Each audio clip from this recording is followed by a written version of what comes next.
Yes, Amici. Okay. Hello, everyone.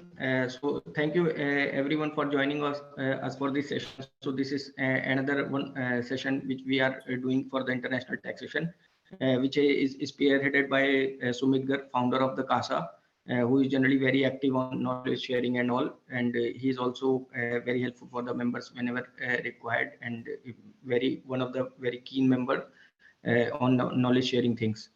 So for in this session, wherein we are discussing about the briefs and basics of the international taxation. So for today's session is also one of a very interesting topic, wherein generally we on daily basis on our practices we are interacting with the client and doing this certification thing. So and as of now, as we are aware that there have been recent changes in relation to issuance of Form 10F and all.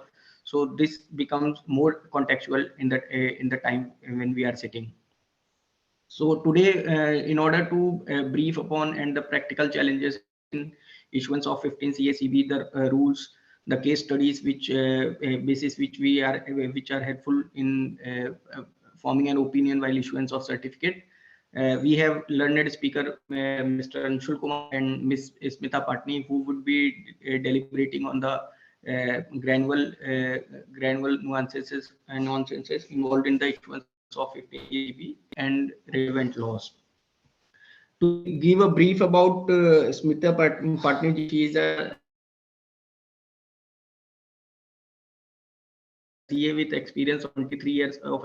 So she is again a very regular speaker and in various forums,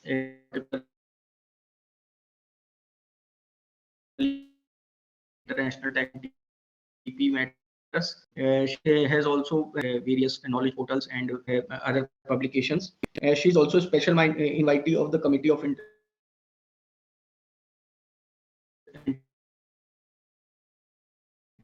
which is one of the very leading organization in international. Second speaker, Mr. Anshul Kumar, he's around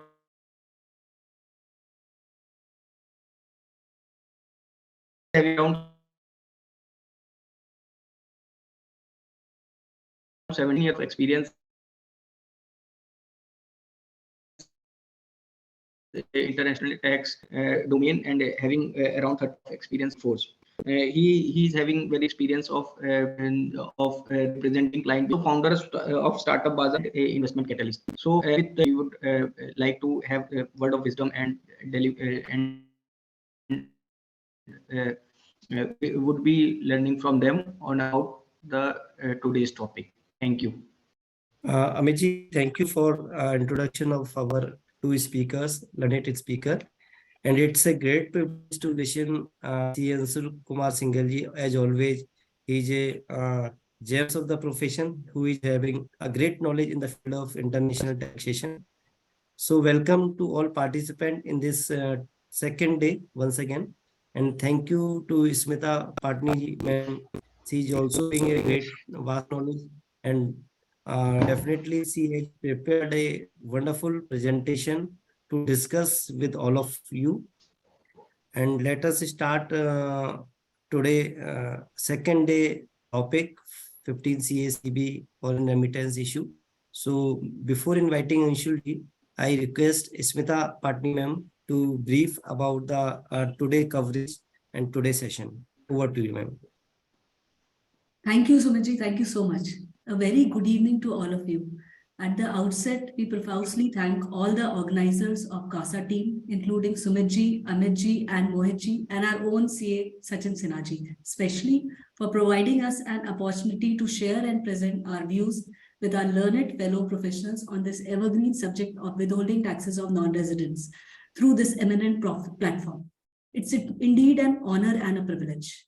Undoubtedly, this virtual platform is akin to an ocean of knowledge, enabling the continuous dissemination of knowledge throughout among us, our professional community.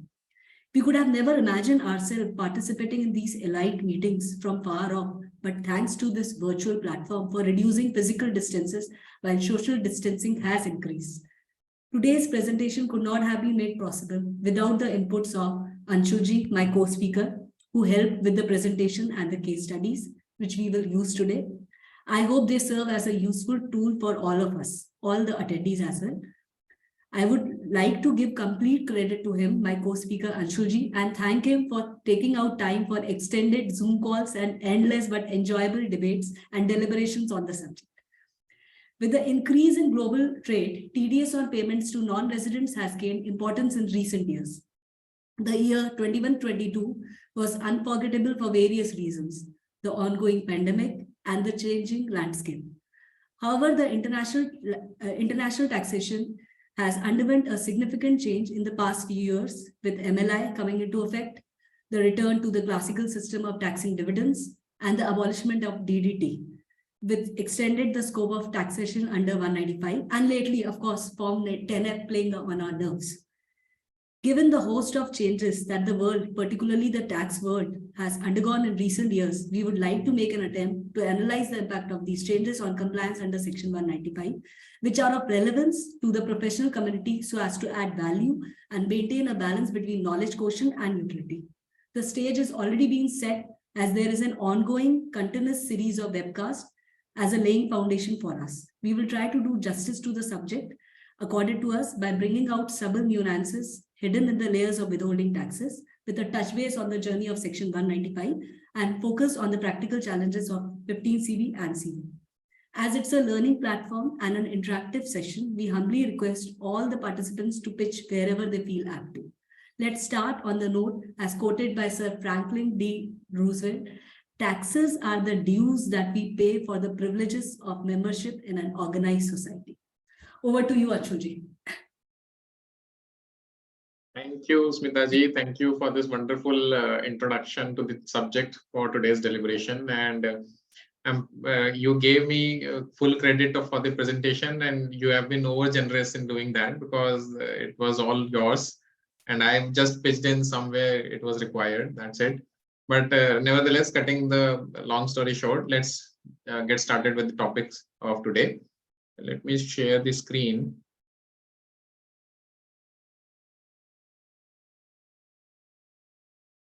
So is my screen visible to all? Yes, it's visible. Presentation is visible now? Yes. Okay, great. So thank you all. We have got a great strength of participants joining in today on Wednesday, bit of the week. December is the time and we are all chilling in the winter. But yes, thank you all for joining in and taking this session head on. So today we will be covering basically some brief overview of the legal background wherein Form 15 CACB are required and what are the background of TDS on non-resident payments.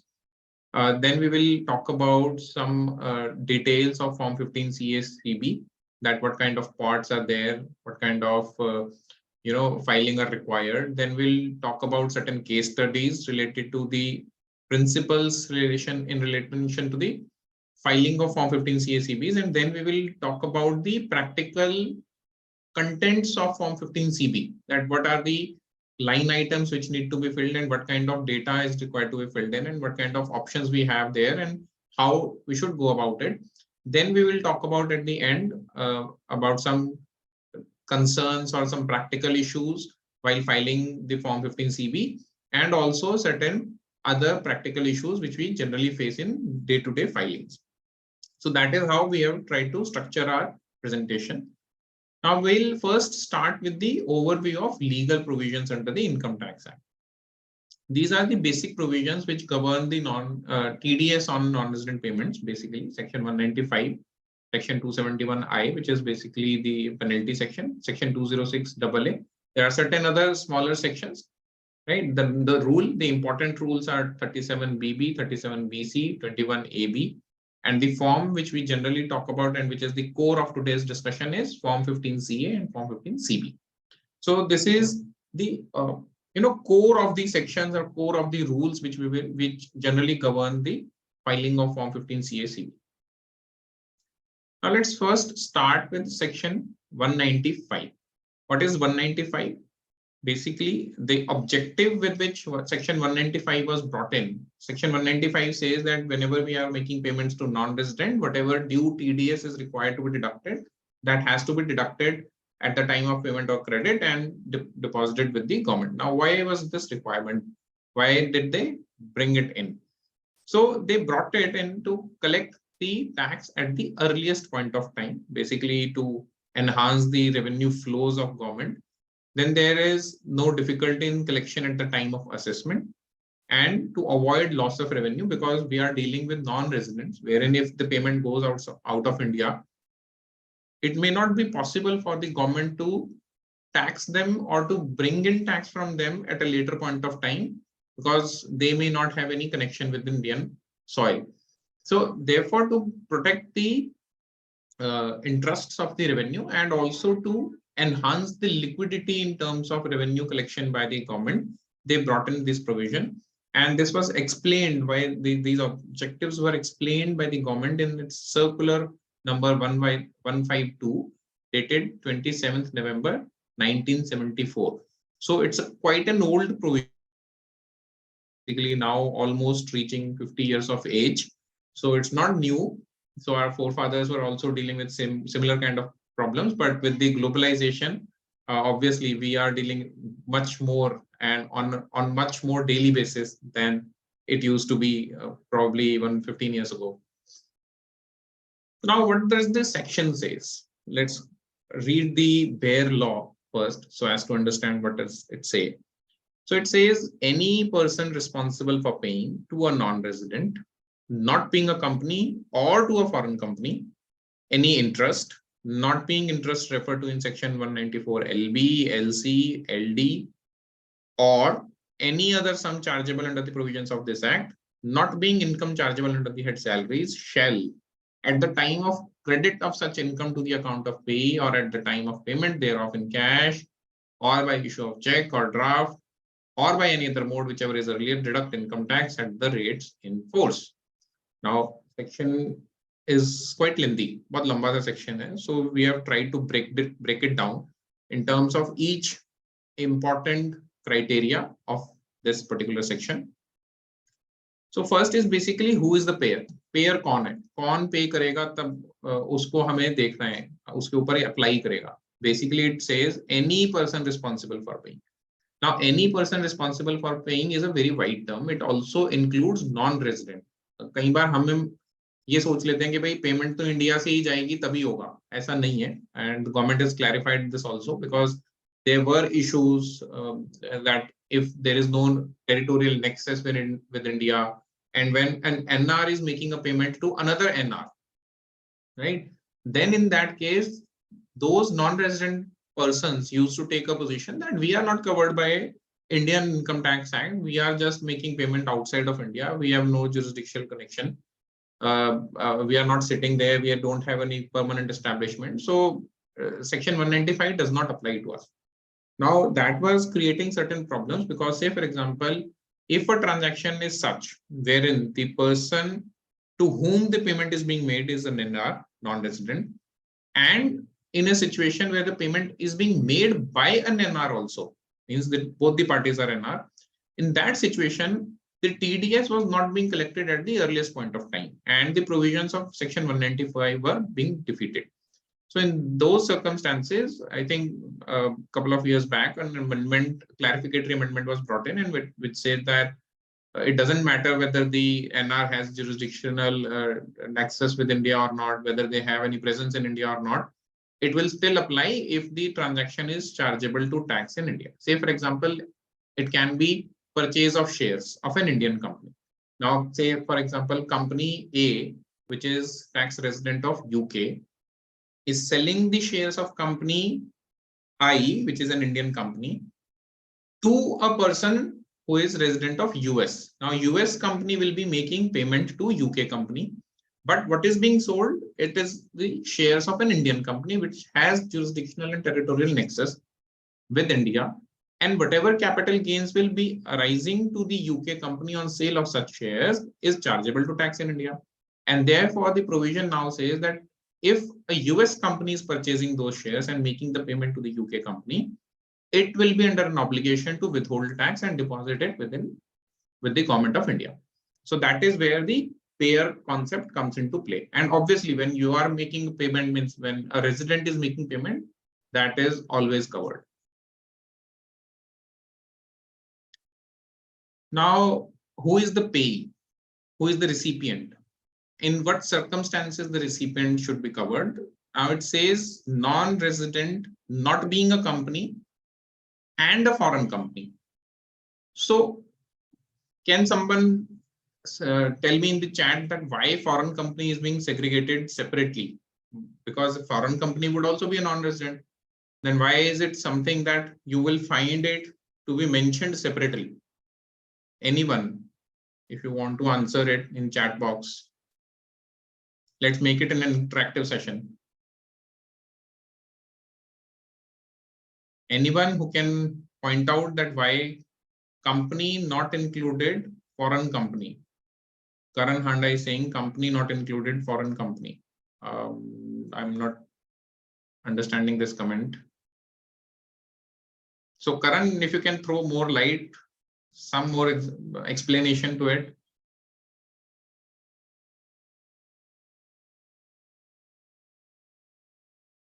Okay. Smita ji, answers नहीं आ रहे, क्या करें? I think you should start speaking, sir. Time is short. ठीक है जी, हम बोलते हैं फिर. देखिए, फॉरेन कंपनी रेजिडेंट भी हो सकती है अगर उसका place of effective management India में है तो. अगर उसका place of effective management India में है तो वो रेजिडेंट कंपनी बन जाएगी. अगर वो रेजिडेंट कंपनी बन गई और हमने फॉरेन कंपनी को सेपरेटली नहीं मेंशन किया और हमने सिर्फ नॉन रेजिडेंट लिखा, तो हम फॉरेन कंपनी को पेमेंट करेंगे, लेकिन वो रेजिडेंट होगी तो उस पर 195 सेक्शन अप्लाई नहीं होगा. बट बिकॉज वो फॉरेन कंपनी है, फॉरेन बेस्ड है, सिर्फ place of effective management India में, तो therefore government does not want to leave its right to get the TDS at the earliest point of time, and therefore उन्होंने foreign company के concept को अलग से इसमें लिख दिया, राइट? कि हम फॉरेन कंपनी को, वो चाहे रेजिडेंट हो चाहे नॉन रेजिडेंट हो, उसको अगर आप पेमेंट कर रहे हो तो 195 लग जाएगा. Anshul ji, I think इसमें even the branch which is resided in India, foreign branch, will also be included here, correct? देखिए, अगर फॉरेन कंपनी की सिर्फ इंडिया में परमानेंट एस्टेब्लिशमेंट है, इन दैट केस वो रहेगा तो फिर भी नॉन रेजिडेंट ही. हाँ, so that will also be a pay, correct? Yes yes, वो भी कवर है. हाँ. अगर आप से फॉर एग्जांपल एक परमानेंट एस्टेब्लिशमेंट है, आपका ब्रांच ऑफिस है या प्रोजेक्ट ऑफिस है जो कि इंडिया में एस्टेब्लिश्ड है अंडर आरबीआई परमिशन, करेक्ट. अगर हम इंडिया टू इंडिया पेमेंट कर रहे हैं, विद इन इंडिया पेमेंट कर रहे हैं उस प्रोजेक्ट ऑफिस को, तो भी ये सेक्शन अप्लाई करता है, because that is a non resident party. Definitely.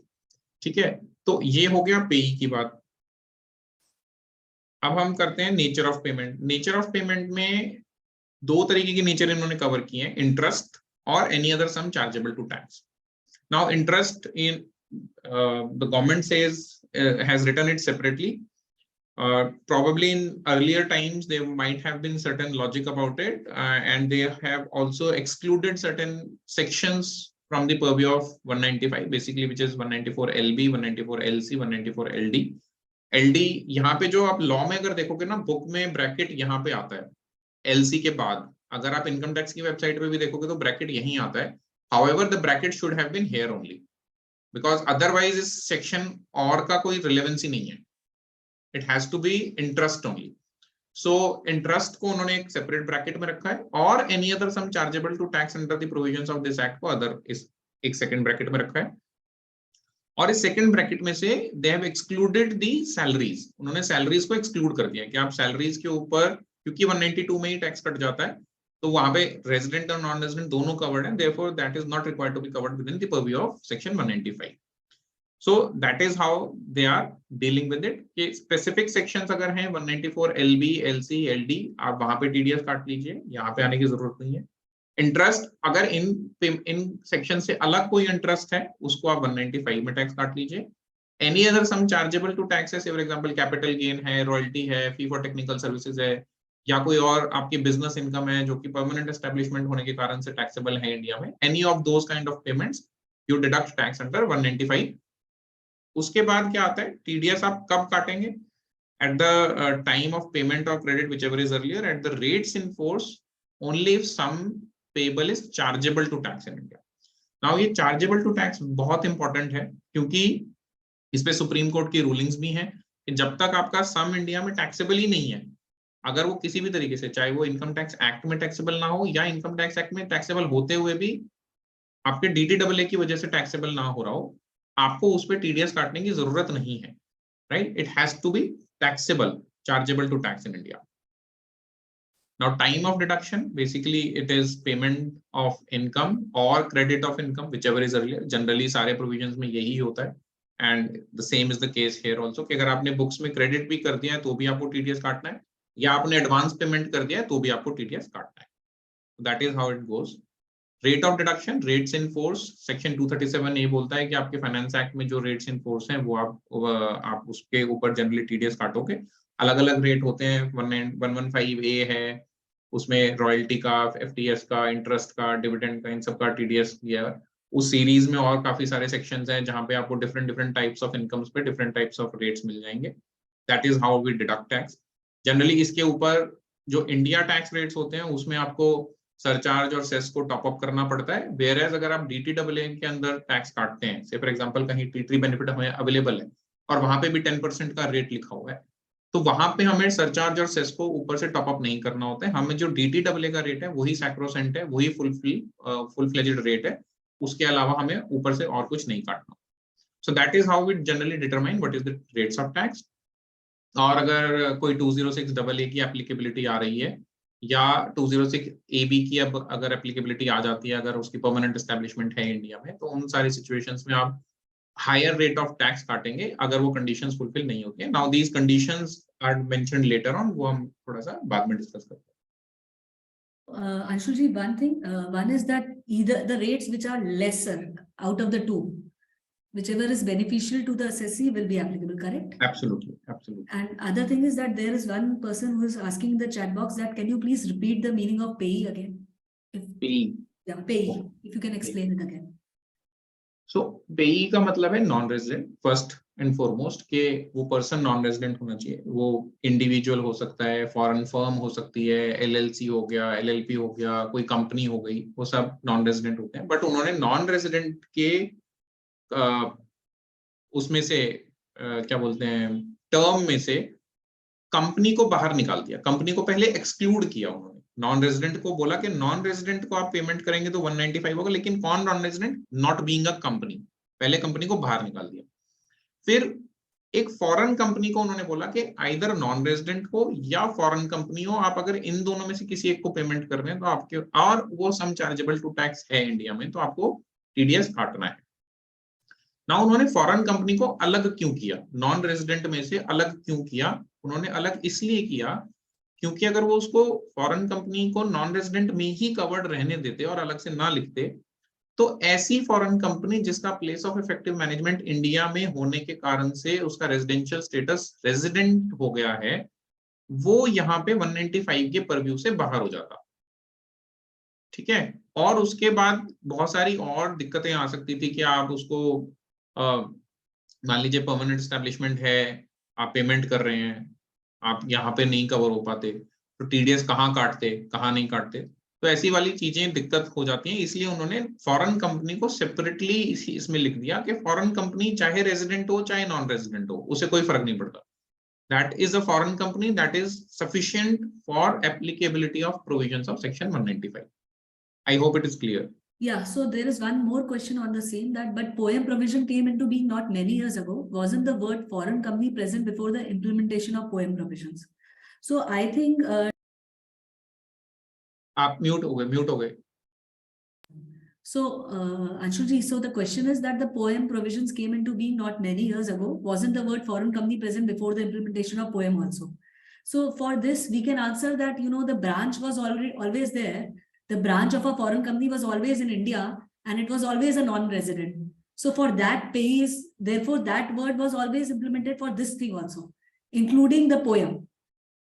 Actually अगर आप देखोगे तो प्लेस ऑफ इफेक्टिव मैनेजमेंट का जो टर्मिनोलॉजी है वो अभी रिसेंटली हमें दिखता है हुआ है, लेकिन अगर नॉन रेजिडेंट की डेफिनेशन देखोगे तो ऐसी कंपनी इंडिया में तब भी टैक्सेबल होती है होली उनकी मैनेजमेंट इंडिया में होती थी, पहले वो टर्म होली होता था। तो वो प्रोविजन काफी पुराना है, वो ऐसा नहीं है कि वो नया प्रोविजन है, बट वो होली होने में ही मतलब वो फुलफिल होने में बहुत कॉम्प्लिकेशन हो जाती थी, होली कभी प्रूव ही नहीं हो पाता था कि होली इंडिया में है। तो इसलिए उन्होंने सिर्फ उस प्रोविजन को प्रोवाइज करके प्लेस ऑफ इफेक्टिव मैनेजमेंट का नया कॉन्सेप्ट इंडिया में मतलब इंट्रोड्यूस कर दिया। बट अगर आप एक रॉ टर्म्स में देखोगे तो ये कॉन्सेप्ट बहुत पुराना है कि अगर वो होली मैनेज फ्रॉम इंडिया है तो वो जनरली टैक्सेबल हो ही जाता है इंडिया, ठीक है ना, तो वो रेजिडेंट हो जाता है, सॉरी, तो वो रेजिडेंट इंडिया में हो जाता है। तो ये कॉन्सेप्ट काफी पुराना है, ये नया नहीं है। प्लेस ऑफ इफेक्टिव मैनेजमेंट हमें सिर्फ इसलिए नया लगता है क्योंकि वो चेंज्ड डेफिनेशन अभी इंट्रोड्यूस हुई थी, जिसके कारण से थोड़ा सा उसका स्कोप बढ़ गया। और इवन दो होली ना होने के बावजूद भी प्लेस ऑफ इफेक्टिव मैनेजमेंट से ही आप इंडिया में रेजिडेंट बन जाते हो। सो इसलिए फॉरेन कंपनी को भी रेजिडेंट बनाने का कॉन्सेप्ट काफी पुराना है इनकम टैक्स एक्ट। ठीक है, I think next move forward. Now will just ये एक ब्रीफ ओवरव्यू है सेक्शन 195 का। सेक्शन 195 सबसेक्शन 2 सेज कि आप अगर लोअर टीडीएस लेकर के आना चाहते हैं, से यू से दैट हमारी पूरी इनकम टैक्सेबल नहीं है, there is some portion which is, say for example capital gains, बहुत सिंपल सा एग्जांपल है, you have you are selling the shares, say for example for 1 crore rupees and your purchase cost was 60 lakh rupees. So now, and I'm saying that indexed cost, say for example, वैसे non-resident case में generally indexation नहीं लगती, but cost of acquisition 60 lakhs थी, तो आपका 40 lakh का capital gain है। Now tax sum chargeable to tax is only 40 lakh rupees, but payment जो जा रही है इंडिया से या किसी दूसरे non-resident से, वो पूरे 1 crore जा रही है। Now if the payee recipient or the payer believes कि मुझे कम amount पे TDS काटना है, only some part of it is tax chargeable to tax, then we can approach the assessing officer to obtain a lower withholding tax certificate, which is basically determination of the sum, which is some part of that total amount which is chargeable to tax in India. So that is what the application under section 195(2) can be made. In subsection 3, the payee, basically the recipient of income, can go to the tax officer and ask for a nil withholding tax certificate. इसमें सिर्फ nil withholding tax certificate ही हो सकता है, इसमें some part determine नहीं होता, because the language of the subsection is such कि आपको जीरो, आपको लगता है कि मेरी बिल्कुल इनकम कोई चार्जेबल टू टैक्स है ही नहीं, तभी आप इसको इस सबसेक्शन को यूटिलाइज कर सकते हो। अगर आपको कुछ पार्ट पे डिटरमाइन करना है, then probably you will have to go to section 197. Now validity of period of, आप एक सर्टिफिकेट ले आए, से फॉर एग्जांपल बहुत सारी केसेस में अगर आपका ब्रांच ऑफिस है इंडिया में, आपका प्रोजेक्ट ऑफिस है, एंड यू नो कि हमारी नेट बेसिस पे टैक्सेबिलिटी आनी है, but the Indian client, say for example आपको इंफ्रास्ट्रक्चर प्रोजेक्ट लगा रहे हो, उसमें प्रोजेक्ट ऑफिस है आपका, and for that Indian client you are billing your monthly या project wise milestone basis billing. Now the Indian client would definitely like to withhold tax at the rate of 40%, because non-resident company is chargeable to tax at the rate of 40%. उसको sum chargeable कितना है total amount में से वो नहीं पता है, and then the company will go to the tax officer and ask for a lower withholding tax certificate by submitting some projections कि भाई मेरा इतना इतना इनकम होगी, इतना इतना खर्चा होगा. Now in that case, अब वो प्रोजेक्ट तो चलता रहेगा, प्रोजेक्ट तो हो सकता है 2 साल का हो, 3 साल का हो, 4 साल का हो, तो कब तक की वैलिडिटी रहेगी आपकी? तो validity generally either the completion of transaction और till the end of the year in which it is applied for. Say for example अगर आपने अप्रैल में अप्लाई किया तो आपको अगले मार्च तक की वैलिडिटी रहेगी कि उस पीरियड तक में जितना आपको मिल रहा है, एंड ऑब्वियसली उसमें अमाउंट्स भी मेंशन होते हैं, तो उस अमाउंट तक की लिमिट के ही आपको वो एग्जेम्पशन मिलेगी, जो भी लोअर टीडीएस रेट मिलेगा.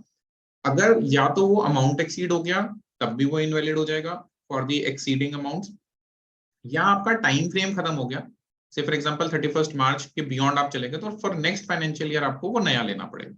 तो ये जनरली वैलिडिटी होती है. या आप से फॉर एग्जांपल एक ट्रांजैक्शन कर रहे हैं, नॉन रेजिडेंट है, अपनी नॉन रेजिडेंट इंडियन है, अपनी प्रॉपर्टी सेल कर रहा है, तो प्रॉपर्टी सेल हो गई तो वो उस प्रॉपर्टी से ही रिलेटेड होता है, that can not be used for another property, right? So this is how the validity of certificate is determined. Now subsection 5 में पावर नोटिफिकेशन दी गई है, power to issue notifications to CBDT. in terms of making rules that how you can apply for lowered withholding tax certificates, और उसके बारे में rules बनाने की powers हैं. Similarly, जैसे अब online कर दिया है, so that those are governed by these rules. Then 195(6) आता है, subsection 6, जहाँ पे आपको information pertaining to these transactions furnish करनी होती है कि आपने क्या पेमेंट की, कैसे पेमेंट की, वही बेसिकली फॉर्म 15 CACB के बारे में बताता है, which we will discuss later on. And then 195(7) में authority of the board to specify class of person or cases to make application under section 195(2). ये enabling provision है, but to our knowledge अभी तक इसमें कोई notification issue नहीं हुई है. Now we move on to 195(6), which is basically the crux of today's discussion. Section form 15 CACBs की origin कहाँ है? वो origin है section 195(6) में, subsection 6 में, which says that the person responsible for paying to a non-resident, not being a company, or to a foreign company, ये concept अब हम समझ चुके हैं, any sum, whether chargeable or not chargeable, under the provisions of this act, shall furnish information relating to payment of such sum in such form and manner as may be prescribed. Now, in form and manner जो है वो basically form 15 CA and CBs हैं. Now, what is the breakup of this section? Information is to be furnished by the payer, जो कि payment कर रहा है, उसको ये information furnish करनी है to the government of India, basically Ministry of Finance. अच्छा, यहाँ पे अब एक जो important distinction है from subsection 1, जहाँ पे हम कहते थे TDS कब काटना है, TDS हमें काटना है either payment or credit, whichever is earlier. But हमें information कब furnish करनी है? Under subsection 6. Under subsection 6 हमें information तभी furnish कर रही है जब हम actual payment बाहर कर रहे हैं. Now it may happen कि आपने credit तो अपनी books में last year कर दिया था मार्च में, but आप payment आज कर रहे हैं. तो आप जब पेमेंट करने जा रहे हैं, आपको ये फॉर्म 15 CACB उसी टाइम पे फाइल करना है, ना कि जब आपने अकाउंट्स में बुक कर दिए थे. So that is the distinction between subsection applicability of subsection 1 vis-a-vis applicability of subsection 6. Then it says whether और not chargeable to tax. Subsection 1 में अगर चार्जेबल टू टैक्स होगा तभी आपको कुछ टीडीएस काटना है. हाउएवर इंफॉर्मेशन आपको फर्निश करने के लिए ये जरूरी नहीं है कि टीडीएस काटा ही हुआ होना चाहिए. In many circumstances, you may be required to file the form 15 CACBs even though the income is not chargeable to tax. Now, उसके examples क्या हैं कि non-accrual in India. आप से for example आपने foreign company, आपने foreign jurisdiction में किसी को employee बना करके रखा हुआ है. ना वो income accrue arise India में नहीं हो रही है. Salary income is not accruing or arising in India, but still it may not be taxable in India, but you will have to file. There may be so many other things. Say for example आपका commission income है, आपके और बहुत सारी चीजें हैं जो आप कहते हैं कि ये income इंडिया से accrue और arise ही नहीं हुई, right? But because the payment is being made from India, you'll have to file your form 15 CACB. Now then there can be other thing, income accrued in India but has been expressly exempted under the act. अब इसमें काफी सारी होती हैं, जैसे business trust हैं, right? जैसे रीट हो गए, आपके रियल एस्टेट इन्वेस्टमेंट ट्रस्ट हो गए, that is a form of business trust. Now in certain circumstances जो इनके यूनिट होल्डर्स हैं उनको अगर आप इंटरेस्ट की इनकम दे रहे हो या डिविडेंड इनकम दे रहे हो तो that is exempted under section 10, right? उसके लिए स्पेसिफिक प्रोविजंस हैं. अब एग्जेम्पशन तो है, टीडीएस तो नहीं काटना, बट अगर आप पेमेंट उनको कर रहे हो तो फॉर्म 15 CACB फिर भी फाइल करना है. So these are the examples. Say for example NRE account का इंटरेस्ट होता है, वो एग्जेम्प्ट होता है, ऑल्दो बैंक्स फाइल करते हैं नहीं करते हैं वो हमारे डोमेन में नहीं है, but I am just giving certain examples कि नॉन रेजिडेंट की इनकम स्पेसिफिकली एग्जेम्प्ट हो सकती है under section 10, yet you may be required to file form 15 CACB. Now then there can be income that enjoys exemption from under the treaty. Say for example आपकी normal business normal royalty income है software licence से. अगर software licence का आप payment कर रहे हो तो इंडियन इनकम टैक्स एक्ट में under the amended provisions of definition of royalty that will classify as royalty income, but treaty benefit जहां पे अवेलेबल हो गया वहां पे आपको टीडीएस नहीं काटना है. So these are the situations. Make available clause है कहीं पे आपका, foreign US UK Canada Singapore kind of treaties में मेक अवेलेबल क्लॉज है. ऑल्दो आपका इनकम टैक्स एक्ट में एफटीएस बन जाएगा, बट आप ट्रीटी बेनिफिट लोगे तो आपका नहीं बनेगा, टैक्स नहीं बनेगा, टीडीएस नहीं बनेगा. हाउएवर टीडीएस ना बनने के बावजूद भी फॉर्म 15 CACB फाइल करना पड़ेगा.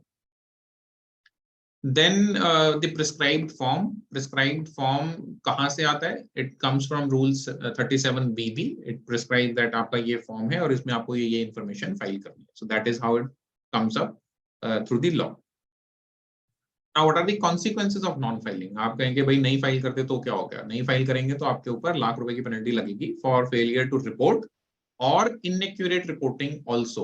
So even if there is an inaccurate reporting, so we have to be, that's why this session becomes all the more important, and why we generally keep on deliberating about the information required to be filed, how we need to file, what points we need to be careful about, because there is a severe consequence of 1 lakh rupee of penalty for each kind of inaccurate particulars or each failure to furnish the information. So that is why we are discussing this topic today. अभी तक कोई queries I think are sir, Anshul ji, so there is one question which is repeatedly coming, is that why a beneficial rate of TDS is applicable, that is DTAA or Act, since section 195 mentions some chargeable under this Act. So I think that you will have to throw light on that too, subsection 37A vis-a-vis 92, the rates of DTAA. See, देखिए section 90 बड़ा clearly बोलता है और वो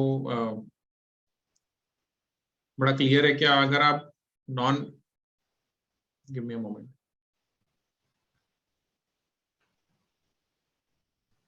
right, ठीक है, तो sum chargeable to tax under the provisions of this act. Now 90 section 90 जो है that also starts with notwithstanding provisions, right, and it says that आप beneficial provisions of DTAA apply कर सकते हो for taxability of non resident wherever the resident the foreign party is based in a jurisdiction with which India has got a tax treaty. So जो भी tax treaty के provisions होते हैं वो automatically आप if they are beneficial to you can use them. Now जो section 90 है वो भी under the provisions of this act ही है, तो वो इससे act से बाहर नहीं है. So इसलिए सेक्शन 90 के थ्रू जो आपको बेनिफिट मिल रहा है, तो basically treaty gets imported into the act. एक तरीके से अगर मैं बिल्कुल लेमन सेंस में बोलूं तो ट्रीटी के प्रोविजंस भी पार्ट ऑफ द एक्ट ही हैं मोटा मोटा, ठीक है. सो जो भी बेनिफिशियल प्रोविजन उसका है वो रेट भी यहाँ पे अप्लाई होगा. That is how I see it. Smita ji आप कुछ ऐड करना चाहेंगे इसमें? I was just going to 237A. So basically 237A itself says that the rate or rates in force, and then it has specified all the rates, and in the last one liner it has written is that the rates of income tax specified in this behalf in the Finance Act, whichever is applicable. So from here we take this clue that 90 we go to the rates which are specified there in the Income Tax Act, and then we go to the Finance Act, that is Schedule 3 of the Finance Act, where section 195 rates are there, and then in the act the rates of section 90, we go to section 90. Once we deliberate that the rates are there, we go to the income tax rates, if the income tax rates are more, and then we go to section 90. Section 90, I think it 90 subsection 2 or somewhere it is written that rates whichever are beneficial to the assessee. So from there we pick up the rates of the treaty. So it doesn't say rates, it says the beneficial provisions of the treaty. Of the treaty. So from there we pick beneficial up the provisions means including rates. Including rates. From there we come back to 237A, and then from there it comes that whichever rates are more beneficial. So 237A gives us the window of this Finance Act, Schedule 3 of Finance Act rates also. Correct. So I think plus they have also, somebody has asked, please explain surcharge point. Okay, surcharge point देखिए ऐसा है कि अगर आप जब India से payment करते हैं और आप इंडियन इनकम टैक्स एक्ट के हिसाब से रेट लगाते हैं, से फॉर एग्जांपल 115A में आप 10% का रेट लगाते हैं FTS के ऊपर, एंड से फॉर एग्जांपल आपकी पेमेंट एक्सीड करती है 1 करोड़ रुपीस, तो आप क्या करेंगे, फॉरेन कंपनी के ऊपर 2% का सरचार्ज लगाओगे, प्लस उसके ऊपर एक सेस भी लगाओगे जो कि 4% का है टोटल में, ठीक है. तो ये आपका ऑब्वियसली रेट आपका कुछ बढ़ जाता है, 10% से ऊपर हो जाता है. Now when we go to the treaty says कि your tax rate should not exceed 10%, जहां पे 10% का रेट लिखा हो. बहुत सारी जगहों पे FTS का रेट 15% है, तो मैं उस सिचुएशन की बात नहीं कर रहा. जिन ट्रीटीज में 10% का रेट लिखा हुआ है, now that rate encompasses everything, क्योंकि सरचार्ज और सेस जो है वो that is also in the nature of income tax. Now if it the enhancement of income tax by virtue of surcharge or cess is taking the rate above 10%, then the treaty restricts it to 10% itself. Now वो कहते हैं कि 10% से ज्यादा नहीं हो सकता rate, तो वो सरचार्ज और सेस को मिला करके ज्यादा नहीं हो सकता। तो इसलिए जब हम बोलते हैं कि ट्रीटी का रेट हम लगाएंगे 10%, तो वो फुल रेट होता है, उसके ऊपर हम उसको फर्दर सरचार्ज और सेस से टॉप अप नहीं करते। Anshul ji, I think in the DTAA, it is specifically in the article 2 or 3, it is mentioned when income tax word is mentioned, it is already saying income tax including surcharge thereon. So probably from there it has come that 10% is inclusive of all the rate. I mean, whatever the rate is there. इसमें तो judgement भी बहुत सारी हैं कि income tax act में भी जब आप बात करते हो तो सरचार्ज और सेस, जैसे सेस के ऊपर बहुत सारा इशू था, there were lot of tribunal judgments which came in के cess is an expense and cess is not a tax basically. So now आपका amendment ही आ चुकी है, that is very clear, that government's view is very clear that cess is a tax, is in the nature of income tax.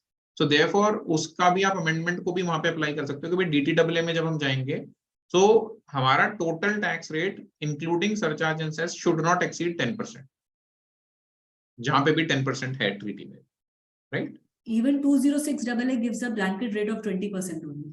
Yes, yes. अभी उसमें नहीं जाते हैं, नहीं तो और confusion आ जाएगा. Let's go move forward. I think because questions are more, but we'll have to cover them. We are already on 5:50. ठीक है जी. Because most of the questions, I think we will be able to cover up later on because they are related to 15 CBCM. Yes. So basically now 206AA इसमें what you have, what is the obligation on the payer is if the party with the recipient does not provide you PAN number, you will have to deduct tax at the higher of the following rate, which is the rate specified in the act, rates in force, or 20%, whichever is higher you will have to deduct that, right? So this is very clear. Now इसके कुछ exceptions हैं, वो भी हम थोड़ी देर में discuss करते हैं.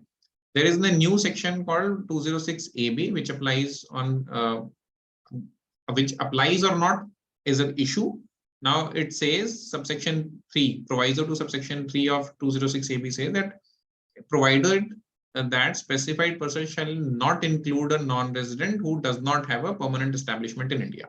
So basically it can, 206AB can also be applied to a non-resident provided that it has a permanent establishment in India, right?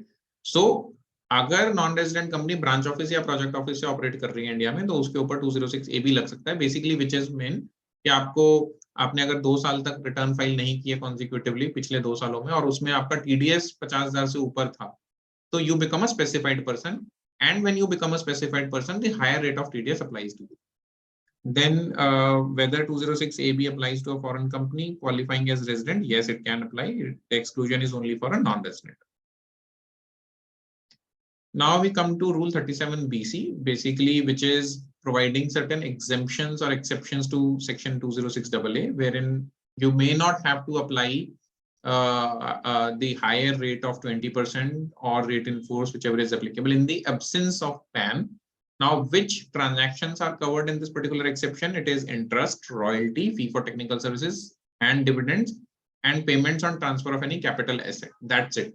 These are the only 5 items which are covered. If you are making any payment of, say, for example, business income, which is chargeable to tax in India, say permanent establishment की वजह से या किसी और वजह से, या आप इसके अलावा कोई other income pay कर रहे हो, say for example corporate guarantee commission, अगर वो उस तरीके की फीस है which gets covered under Article 22, those kind of items are not covered under this exemption. In those circumstances, you'll have to definitely get a PAN.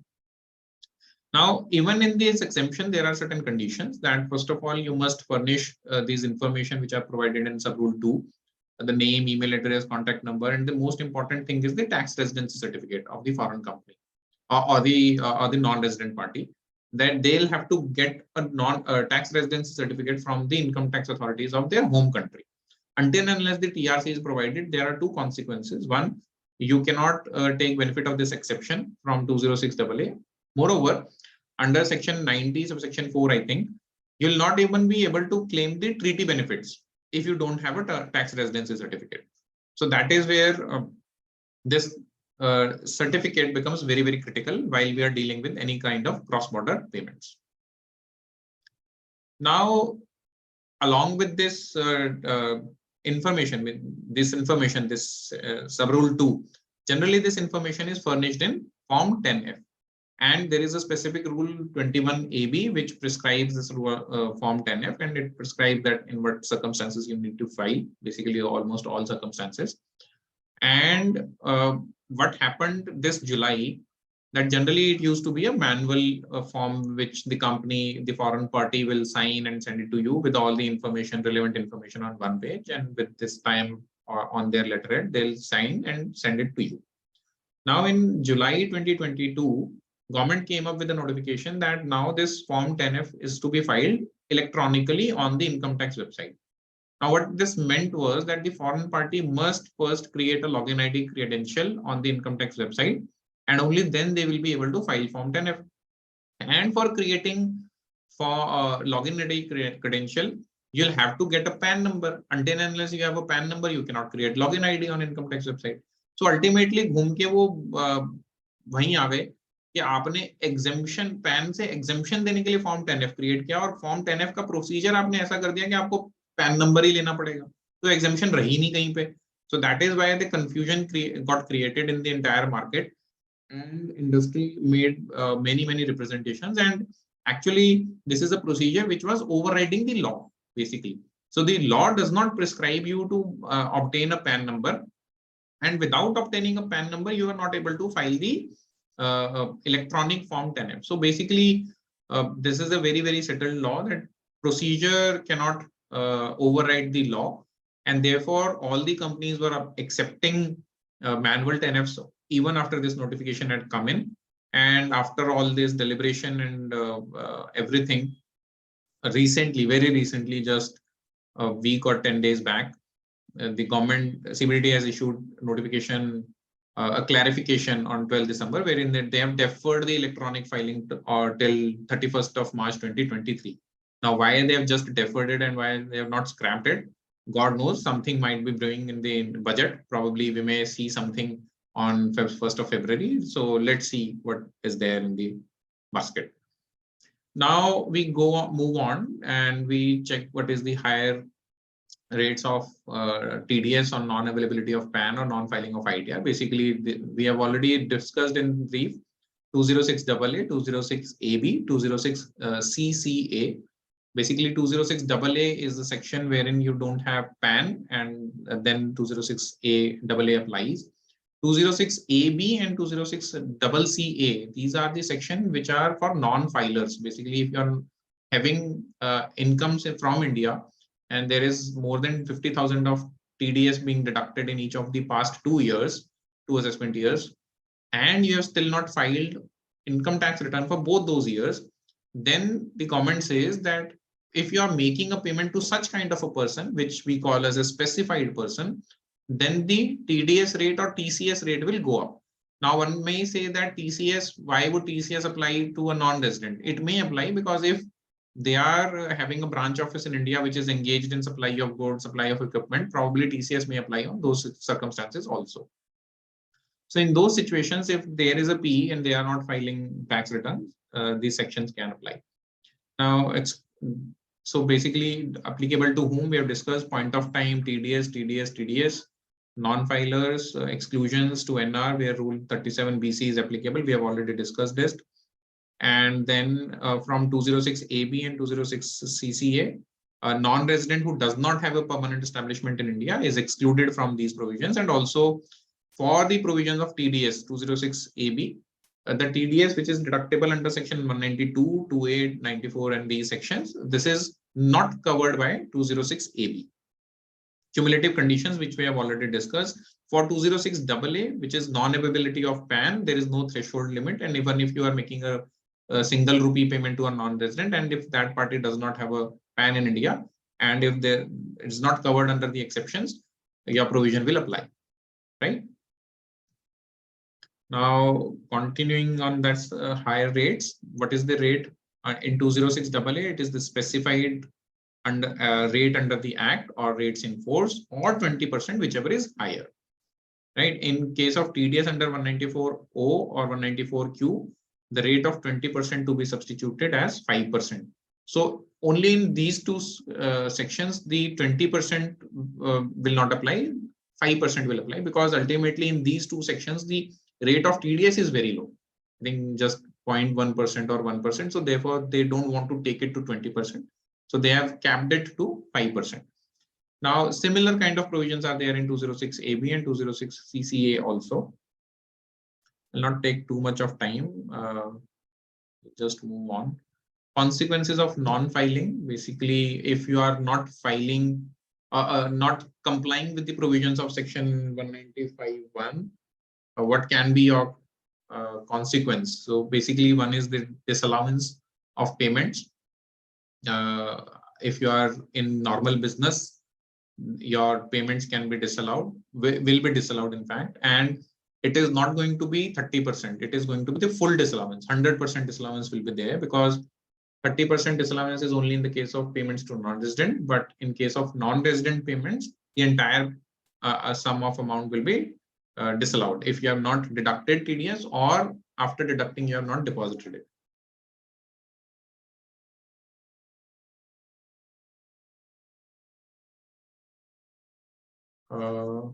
Just give me a moment. Okay, so now 58 is a section which is talking about other income. Say, for example, if you are earning other income and you are claiming certain deductions under section 57, and in those deductions, there is either certain salary payment, which you are making to a non-resident, or you are making an interest payment to a non-resident. And if you have not deducted tax thereon, these payments will also, these amounts will also get disallowed, and you'll not get deduction in section 57. 2011 subsection 1, levy of interest. If you have not deducted TDS, then 1% for every month in which there is a failure to deduct tax. And if you have deducted but not paid to the government believes that after deducting, not paying to the government is a bigger offense than not deducting itself. So government says that you can't hold my money in your bank account when you have already deducted it. So the consequences are always higher in these circumstances. So the interest payment is 1.5% for every month in which you have deducted the TDS but not deposited it with the government. So that is how it operates.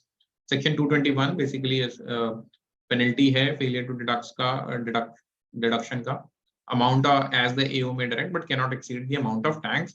And there is one more penalty of section 271C, which also says that if there is a failure to deduct tax, a sum equal to tax not deducted can be you can be levied that amount of penalty. 276B, basically failure to pay tax. I am saying that if you deduct tax and you fail to pay it to government sees that it's a heinous crime you have conducted, and therefore it also comes with an imprisonment of a term which shall not be less than 3 months, but which may extend to 7 years and fine. And furnishing incorrect information, basically 10,000 271J में ये भी एक penalty है. So this was brief overview of the legal provisions which are surrounding the furnishing of Form 15 CA-CV, which basically leads to the furnishing of this information. And I will now hand it over to Smita ji for further deliberation. Thank you, Anshul ji. Thank you so much. So I think at least sections 195 we are thorough with. Now let's go to 15 CBCA, which is the main crux of the day. So as already reiterated by Anshul ji, that section 195(6), subsection 6, that mandates a person making a payment to non-resident to furnish any such information in the prescribed format. Now this takes us to rule 37BB. So 37BB has mandated 15 CB, CA and 15 CC also. So 15 CC is 15 CBCA is 15 CB and 15 CB is the certificate which is issued by CA. 15 CA is a certificate which is to be issued by the taxpayer. 15 CA, it mandates the deductor to remit any foreign remittance by way of information through prescribed form 15 CA. Now there is one more subsection 37BB has one more form which is 15CC. So 15CC is the certificate which is authorized, which the AD, the authorized dealer, has to furnish in a quarterly statement to the department, which gives all the certificate information of all the 15 CA generated by it during that quarter. So that is an additional way to ensure that 15 CA has been submitted by the taxpayer. Now coming back to 15 CB and CA. So 15 CA, the other purpose of 15 CA is that it ensures that the deduction has been properly, that the tax has been properly deducted. And it also identifies that all the remittance has been captured within the, and has been given to the, submitted to the, has been captured and has been provided by way of information in a prescribed form, which is 15 CA. Anshulji, can you take it forward? Can you please change the slide?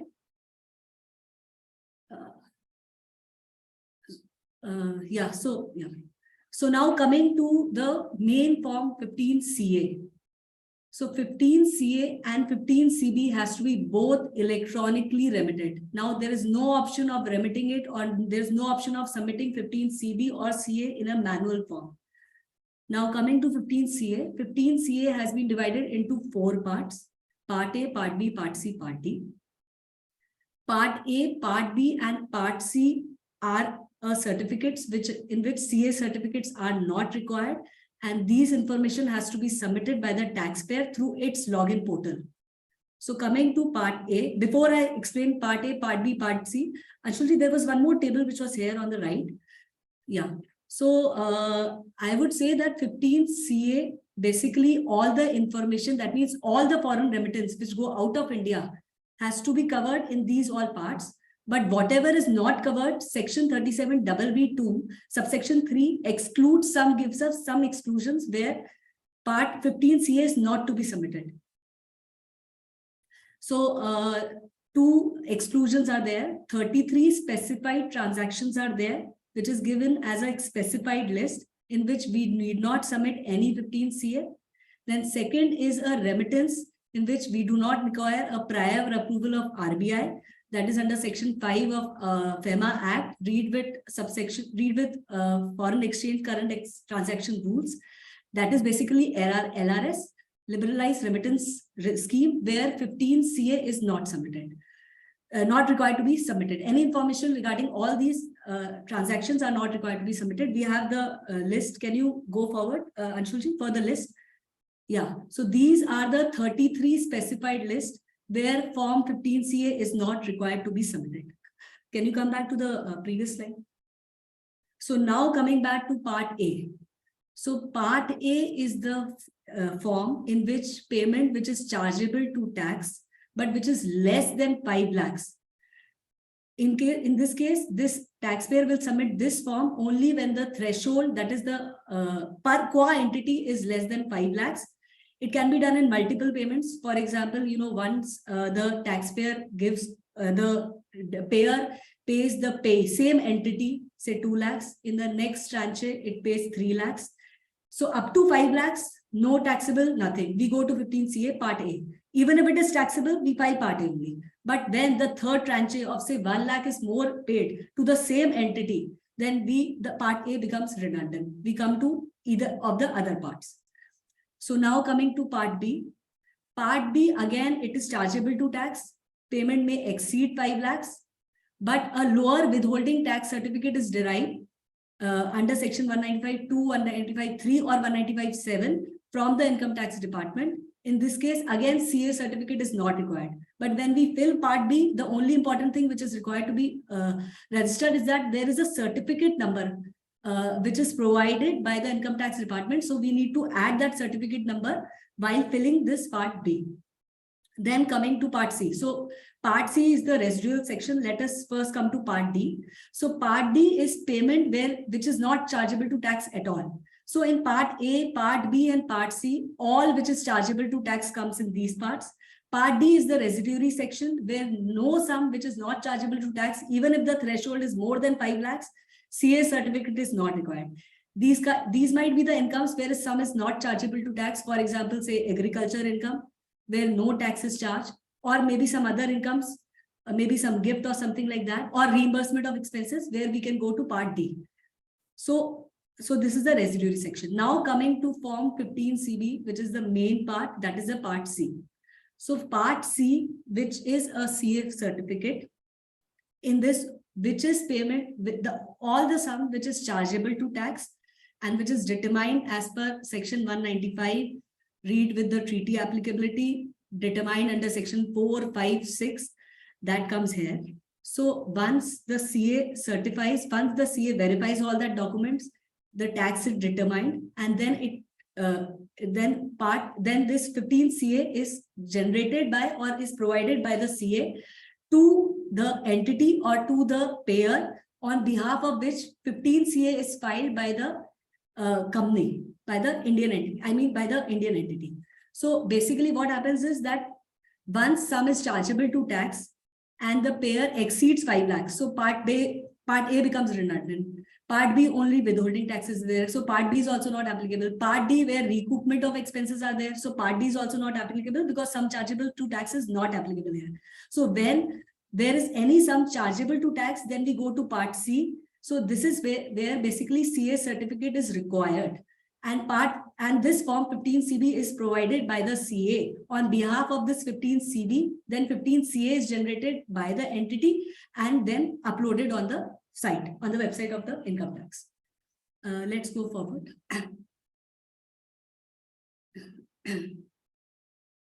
So now let us go through the flowchart, which would determine how payment is chargeable to tax or not. Now the question is whether amount is greater than 5 lakhs during the financial year or not. If yes, then of course, if yes, then again there are two parts. If the amount is more than 5 lakhs and if we have a lower TDS certificate, again Part B of Form 15CA is filed. If the amount is more than 5 lakhs, it is chargeable to tax. It is not chargeable to tax. Then Part A of Form 15CA, even if it is chargeable to tax, but it is less than 5 lakhs, then we go to Part A of 15CA. So no Form 15CB is required. In case amount exceeds 5 lakh, it is chargeable to tax, then we go to Part C of 15CA. In case amount exceeds 5 lakhs, but it is not chargeable to tax, we go to Part B of Form 15CA. But if payment itself is not chargeable to tax at the first threshold only, then we have specific exclusions, as we have already explained in section Rule 37BB subsection 3, that is LRS and the 33 specified criteria which is there, activities which are there. So in that case, no form at all, no form is required to be furnished. In case, again, if sum is not chargeable to tax, but the exclusion category doesn't specify these activities, then Part D of 15CA is required to be filed. Again, no Form 15CB is required to be filed here. Let's go ahead. So this was the crux of 15CB and CA, the basic. Now coming to filing of 15CB and 15CA. So 15CB and 15CA both can be filed in two forms, two methods. One is the offline and other is the online mode. So now for online mode, there are basically two important things which we need to take care. While filing online, all the errors are automatically generated. So the login through the portal of the CA for Part A, Part B, and for Part D, directly 15CA can be logged in through the portal of the entity only. For Part C, first 15CB has to be filed, and then the login of the client, that means the Indian entity or the person who is paying that login through its portal, and then 15CB is filed. So basically for online portal, everything is online. We log in through the portal of both the portal of the payer, first 15CB from the portal of CA, and once 15CB is verified and generated and an acknowledgement number is generated from 15CB from the portal of CA, then through that acknowledgement number, we go to the portal of the person who is paying, that means the taxpayer, and from there that acknowledgement number we add there, and then 15CA is generated through there. It is downloaded and it is accepted. All the information automatically come and it is previewed and form is uploaded. In the offline mode, what happens is that 15CB, the utility is downloaded. Then the form is filled up. Then it is again uploaded. then it takes 4 to 6 hours from the income tax department to verify that utility, and then it is approved. If there is error, then after 4 to 6 hours, we will come to know that there is an error and we will have to refill that. The other advantage of offline, the only advantage of offline is that we don't have to put DSC repeatedly. We can we can download the utility, we can fill 10 forms together, and we can upload in the bulk form. Once we upload it, after 4 to 6 hours, there will be, if there's no error, it will be approved. Once it is approved from the income tax portal or 15 CB, then we go to the portal of the taxpayer. That means the taxpayer opens its own portal. From there, again, it downloads the utility, it fills the form, puts the acknowledgement number of the 15 CB, fills the form and upload it. Again, after 4 to 6 hours, if all is good and there is no error, then all the forms are uploaded. The only disadvantage of 15 CA through offline utility is that it will take the TAT, that is the turnaround time of all the forms is 4 to 6 hours for 15 CB. After that, 4 to 6 hours for 15 CA. So totally almost 12 hours go through for all this. In case we do online utility, then automatically, in one go, one instance, we fill the form 15 CB. We verify it, we put the DSC of the chartered accountant. The chartered accountant puts his DSC, the form is verified, the acknowledgement number is generated. Through that acknowledgement number, the taxpayer goes to its portal. From there, it login. Once it login, it puts the acknowledgement number generated by the 15 CB, through which it opens its portal and verifies all the form. All the sections are already pre-filled. It has just to view and accept it, and then it puts its DSC and the form goes through. Now, there are two ways by which we can go through it. One is through the PAN login and other is through the TAN login. So if when 15 CB once we generate it, there is an option that the question is asked that PAN of the remitter or the TAN of the remitter. So if we offer the PAN of the remitter, in that case, 15 CA has to be logged in through the PAN portal of the taxpayer. In case the TAN is opted, that means we put the TAN only of the foreign company, of the company which is there, of the company which pays the taxes. So in that case, we have to log in through the TAN portal of the taxpayer, and then only that form can be generated. We can't interchange it. If we log in through the TAN, we have to use the TAN of the taxpayer. If we put the TAN number of the taxpayer, we have to log in through the TAN of the taxpayer. If we put the login of the PAN of the taxpayer, then we have to log in through the TAN of the taxpayer. Generally, what happens in most of the foreign companies, they don't have the PAN only. So in that case, only the TAN is available. So we have to go through the TAN only. So in that case, when the question is asked in the 15 CB form that the PAN or the TAN, we should put the TAN of the taxpayer. Then we go to the TAN of the TAN login of the taxpayer. We fill the form of 15 CB through TAN. Once TAN is there, we go to the TAN login of the taxpayer, and then from there we generate 15 CB. So this is basically all regarding 15 CB and CA. So I think I have covered almost everything in this. Now we can take the case studies. Anshulji, I think we can take the case studies from here. Is there any question? I think there are a few things. Whether sole representative of foreign company in India termed as PE. Monica Arora. Can you answer it? I will just have to see where the questions are. Chat mein hai, chat mein. So whether sole representative of a foreign company in India termed as PE. Sole representative of foreign company in India termed as PE. So again, we have to see all the facts with the single. This one statement would not confirm whether the sole representative would term as a PE, because even if a person is staying for say less than 90 days, whatever the threshold is, in that case it will not constitute a PE. बहुत सारी चीजों पे depend करेगा. It's a lot of things. If for example वो India में consultant उन्होंने hire कर लिया, now what is the roles and responsibilities of that sole representative, whether it is securing orders for you, whether it is habitually concluding contracts on your behalf. If it is a dependent agent, probably then it may still create an agency P in India, right? और आपका अगर आपने उसको agent representative as an employee रख लिया है, so if they are on your payrolls, and then probably also you can say that you have a presence in India. So it will depend on so many facts and circumstances. So probably just saying कि sole representative से P बन जाएगी कि नहीं बन जाएगी, वो facts बहुत कम है हमारे तरफ. So then there is a question, is there any monetary limit for Part D? Yes, there is no monetary limit for filing Part D as long as sum is not chargeable to tax. We can remit as much as amount possible. Regarding the cancellation of 15 CA/CB, we have this nuances. We are going to deal separately once we discuss complete 15 CB and CA form. Outward remittances made to Indian company to foreign. Will there be any additional liability of TDS on account of, we are going to do exchange fluctuation later on. We have dealt with it separately. In case of payment made to registration of product with government authorities, withholding tax applicable. Can you take this question? कौन सा? In case of payment made for registration of product with government authorities, withholding tax applicable. You will have to check, means government authority kahan hai. Say for example, if it is a foreign country, because you are getting registered your product in a foreign jurisdiction, say for example, right?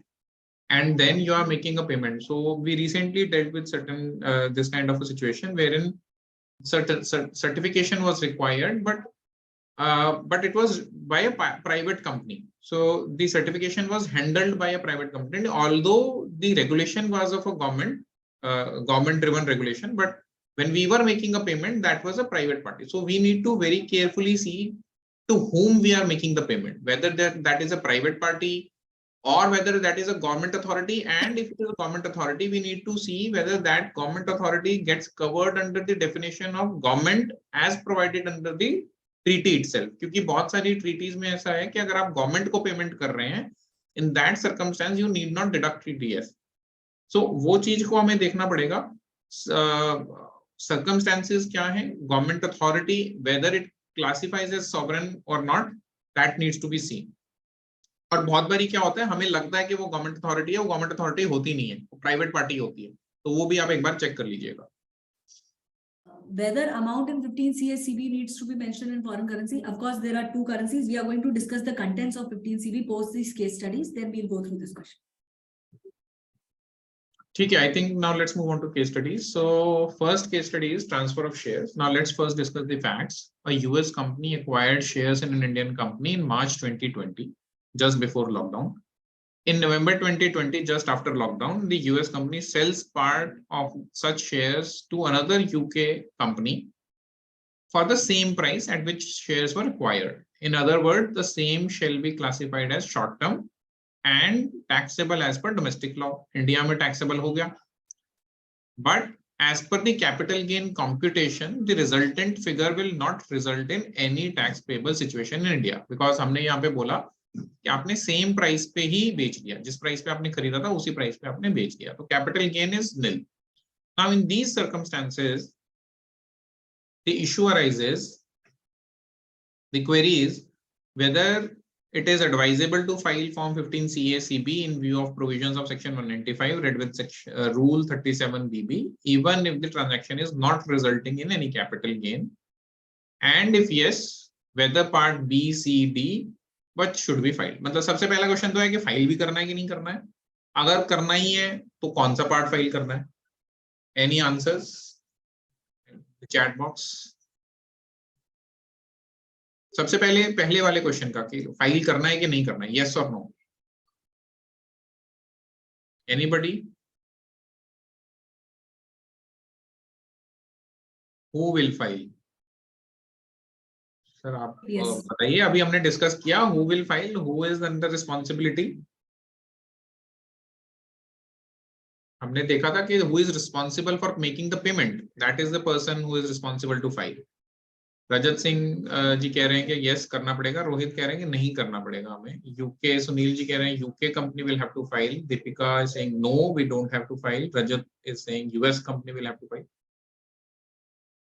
US company will have to file. Part D. Okay.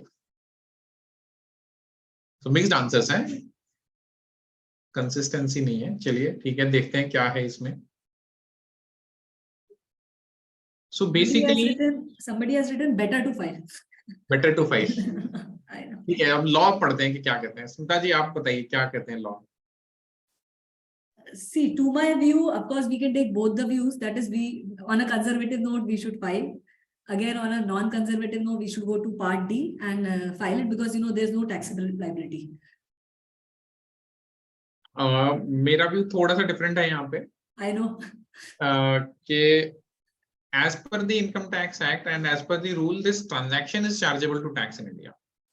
So it says that whether the sum is chargeable to tax or not. Now, when we are making a payment of making a payment for transfer of shares, right? In that situation, that particular transaction is taxable in India. Although while computing the tax, while making the computation of taxable capital gain, the amount is zero, but that does not make the transaction not chargeable to tax in India. So therefore, it becomes chargeable to tax. Now, once it is chargeable to tax, to my mind, Part D goes out of picture because it was chargeable to tax. Secondly, what we generally advise कि अगर chargeable to tax है, and if you are of the view that there is some part of it is not liable to tax, means the entire sum is not chargeable to tax, then you have to go to the assessing officer, and in that situation, the chartered accountant is not competent to calculate the capital gains and then give a CA certificate in those circumstances. And that is the view of government also. That is the view of CBDT also. We have seen practical cases where Form 15 CA Part C along with 15 CB were filed while determining the capital gains therein and saying that tax is only deductible on this particular amount, and government, the income tax department is fully challenging those and levying penalties in form of inaccurate particulars, and also levying additional tax liabilities on the payer. So who is taking the buyer basically? So in this particular case, US company is purchasing the share. So US company should be under the obligation to file Form 15 CA along with, we generally suggest that you should file it in Form 15 CA Part B, because one should go to the tax officer and obtain a lower TDS certificate thereon. So in those circumstances, Form 15 CA Part B shall apply, right? And if we are not filing, then probably we are exposed to the penalty under Section 271 capital I, which is 1 lakh rupees of payment. So that is what our view is. Obviously, there are different views in the industry. People generally say that we should only be deducting tax on capital gain amount, but that is open to challenge and huge challenge.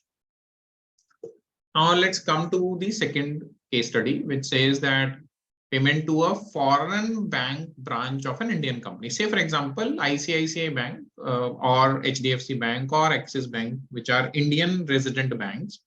They do have branch offices outside of India. Say, for example, Singapore. Right now in Singapore, ABC Bank India has a branch office. Now from that Singapore branch, you have obtained certain credit limits, right? Because probably you might be doing certain business in Singapore and you have availed the credit limits, and on that credit limit, you are making payment of some interest amount. Now, when you're making payment to interest amount of ABC Bank India, but to its Singapore branch office, the issue arises whether compliance under Section whether Form 15 CACB are required to be filed or not, which is, again, I'm saying a branch office of ABC Bank India, but in Singapore, a foreign branch. What are your views? Yes or no? It should be filed or no? So somebody has said 15 CACB not applicable on interest. Why should it not be applicable on interest? Because please remember, TDS may not be applicable. Why you are saying कि bank को हम payment करें, TDS might not be applicable. But when we read 195 subsection 6, it mentioned very clearly whether or not chargeable to tax. So वो chargeable to tax है या नहीं है, उसे कोई फर्क नहीं पड़ता. Sunil Gupta ji is saying no, it should not be filed. Sunil Sharma ji is saying that yes, it should be filed. Yes, it is applicable. Piyush Agarwal is saying yes, it is applicable. Monica Arora is also saying yes. Rajat Singh is also saying yes. So overwhelming majority is saying yes, not chargeable to tax, but 15 CA to be filed. Yeah, okay. Not applicable as branch of Indian bank. Manish Kumar Joshi is saying that it is not applicable. So अगर हम voting करा लेते तो शायद Form 15 CACB की requirement आ जाती. But as the good old saying is saying that majority might have might, but it may not be always right. So in this particular case, the majority is not on the right side, because as one person mentioned that it is an Indian bank, it is a resident, and neither it is a foreign company, neither it is a non-resident. So ये 195 के purview में ही नहीं है, ना ही 195 के 1 के purview में है, ना ही 195 6 के purview में. So therefore, when we are making a payment to, say for example, a branch of ABC Bank India, although the branch office is located in Singapore, that still remains a resident entity. The branch is only an extension of the Indian entity. So the legal status of that branch still remains a resident. Therefore, where ABC Singapore is regarded to be a branch of ABC India, payment made to Singapore will be treated at par with payments made to Indian banks. A foreign branch will be regarded as extension of India itself. And when payment is being made to a resident, no compliance under section 195(6) is required. So that is how it goes. And if your banker asks for such kind of certificate in these circumstances, probably you can make them read the law and say that, boss, in this situation, it is not required. Now we move on to this third case study, payment of rent to non-resident owner, which says that if it happens very frequently that non-resident Indians have properties in India which are, given on rent to people. And if we are the tenant of that property and we are making a payment of 50,000 rupees of rent per month, right? So it would be around 6 lakh rupees a year. So what would be the requirement? Whether Form 15 CACB compliance is required to be made or not. And generally what happens, NRI का bank account India में ही होता है, तो हम India में ही payment कर देते हैं, NRO अकाउंट में या NRE अकाउंट में, कहीं पे भी पैसिव इनकम्स भी अलाउड है NRE अकाउंट में, आई थिंक. सो आप इंडिया में ही पेमेंट कर रहे हो, इंडिया से बाहर पेमेंट नहीं जा रही है. So in those circumstances, whether you need to submit Form 15 CACB or not. What are the views? Let's see. But funding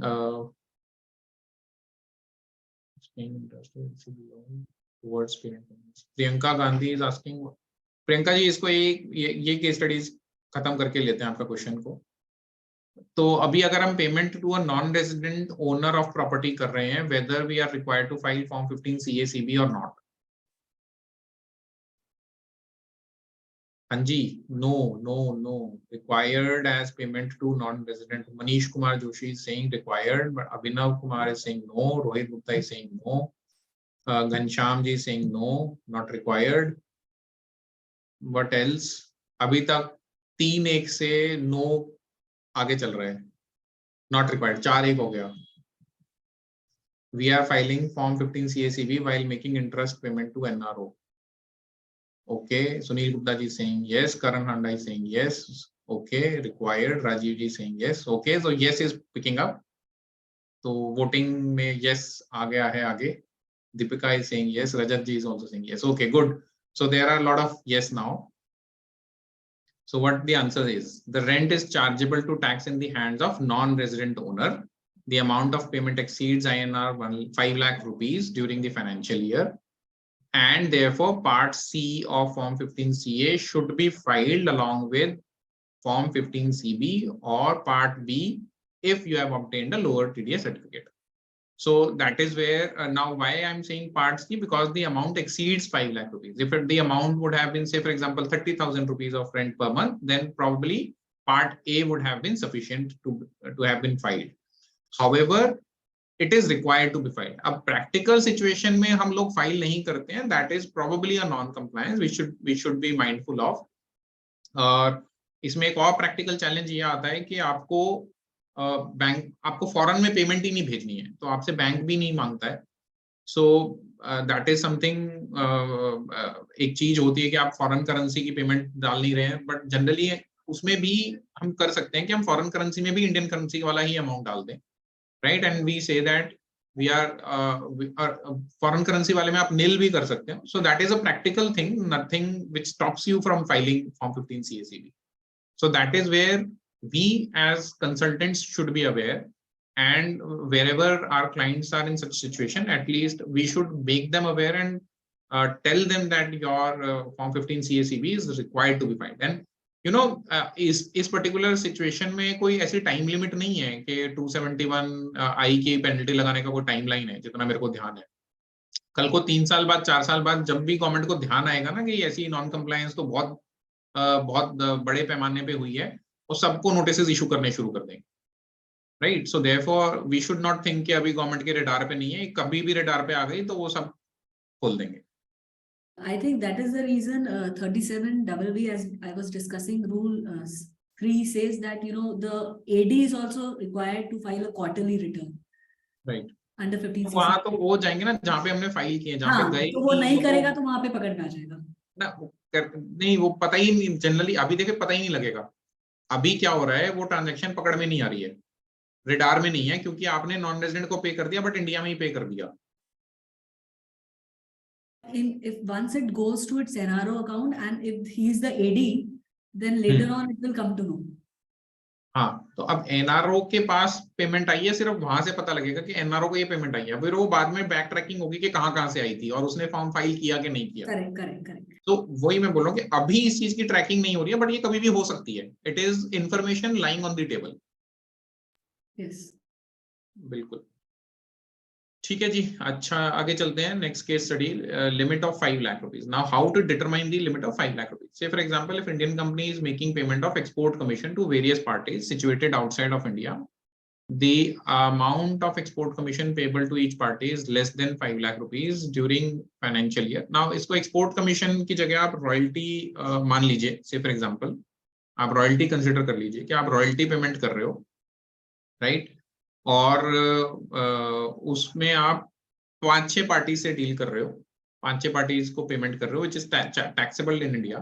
But for each party, the amount is less than 5 lakh rupees. However, if you consider the royalty as a whole, तो वो 5 लाख से ऊपर है. Now, in this situation, which part of Form 15 CACB should be paid? और export commission भी अगर हम देखते हैं तो वेदर इन एक्सपोर्ट कमीशन आपको पेमेंट करनी है कि फाइलिंग करनी है कि नहीं करनी है.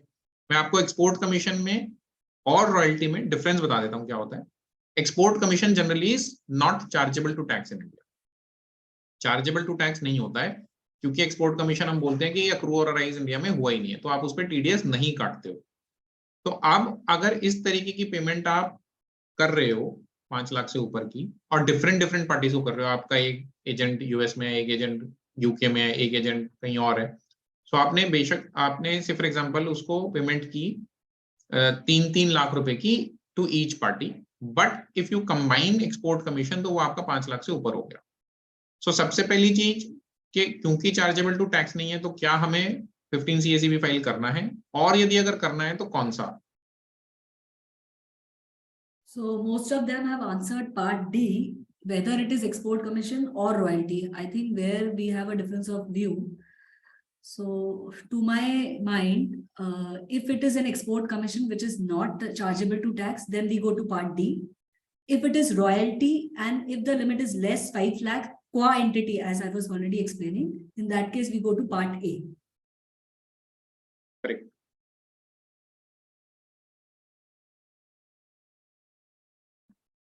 A person responsible for paying to a non-resident, not being a company, or to a foreign company, any sum chargeable under the provisions shall furnish.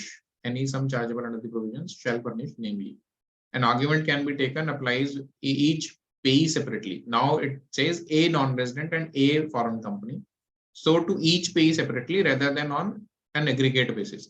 So even though आपका say for example export commission, अब now export commission में तो chargeable to tax ही नहीं है, तो 5 लाख की limit trigger नहीं होगी, तो आप पार्ट डी में ही जाओगे बेसिकली, राइट. हाउएवर अगर हम इसको रिप्लेस कर दें रॉयल्टी अमाउंट से, रॉयल्टी फी से, तो हमें ईच पार्टी का अमाउंट देखना है whether it has exceeded 5 lakh rupees और नॉट. अगर ईच पार्टी का अमाउंट 5 लाख से एक्सीड नहीं हुआ है तो आप पार्ट ए फाइल करके काम खत्म हो जाएगा, आपको उसमें सीए सर्टिफिकेट की जरूरत नहीं है, राइट.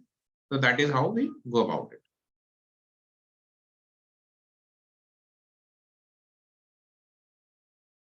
हाँ, वेरी कॉमन सिचुएशन. एक एनआरओ बैंक अकाउंट से हमें एनआरई बैंक अकाउंट में ट्रांसफर करना है, या एनआरओ से हमें डायरेक्टली किसी फॉरेन बैंक अकाउंट में ट्रांसफर करना है, which is to the same person. मतलब एनआर, मेरा ये अकाउंट है इंडिया में NRO, and now I have to transfer it in my foreign bank account. Now what is to be done? Fact is, person A wishes to transfer fund from his bank account in India to his bank account in a foreign country, whether Form 15 CACB compliance is required or not required. Not required. Required. Required. Rohit ji is saying not required. Sunil ji, Rajat ji, Rahul ji is saying required. Karan Handa is saying not required. Manav Rolura is saying required. Up to 1 million is permitted. Sir वो तो FEMA की regulation हो गई, वो तो permitted तो है. हम ये पूछ रहे हैं कि इनकम टैक्स में फॉर्म 15 सीएसीबी फाइल करना है कि नहीं करना है. भेज तो आप सकते ही हैं, वो हमें पता है. ठीक है. This should be covered under liberalised. Again Piyush ji, liberalised remittance scheme में वो तो परमिसिबिलिटी की बात है. हम तो मना कर ही नहीं रहे कि पेमेंट नहीं कर सकता. पेमेंट तो जा रही है बाहर. इधर आप एलआरएस वाली स्कीम में ले जाओ या अप टू 1 मिलियन वाली में ले जाओ कि आप नॉन रेजिडेंट हो गए, राइट. इनफैक्ट अगर आप banks will not remit without 15 सीएसीबी. हाँ, ये अब एक नया ट्विस्ट है कि जी वो करेंगे ही नहीं बिना इसके. हम अभी पूछ रहे हैं सर रिक्वायर्ड है कि नहीं है. required, part D is to be filed, required. Monica is saying it is required. So now let's see क्या क्या कहते हैं. स्मिता जी आप थोड़ी सी रोशनी डालिए इसके ऊपर. So to my mind, as rightly said, that as per the law it is not required because we are transferring it to our own account, NR to NR, India. But as you know, bankers are very insistent that once we are transferring from our NRO account to our NRE account, they ask us to file 15CA irrespective of the fact whether there is any TDS liability or not. Now coming to this point that LRS is required. So LR is only for $250,000. That is from a resident to non-resident. So that is not covered in this particular case study which we are talking about. हाँ, इसमें भी cover हो सकता है कुछ situations में. अगर मेरा as a resident also I can open bank account outside of India, वो प्रोविजंस भी हैं. as a resident, if I am a resident in India, there are still some provisions कि आप अपना एक फॉरेन में बैंक अकाउंट खोल सकते हैं to hold money out there. अभी इसी चीज के लिए जो अगस्त में कुछ LRS में चेंजेस आए हैं. Now what they are saying is that you cannot hold money if it is unutilized for more than 180 days. So अगर वो 180 days से unutilized है तो आप उसको वापस लेकर के आएंगे even in LRS scheme. So that means that you can hold bank accounts outside of India.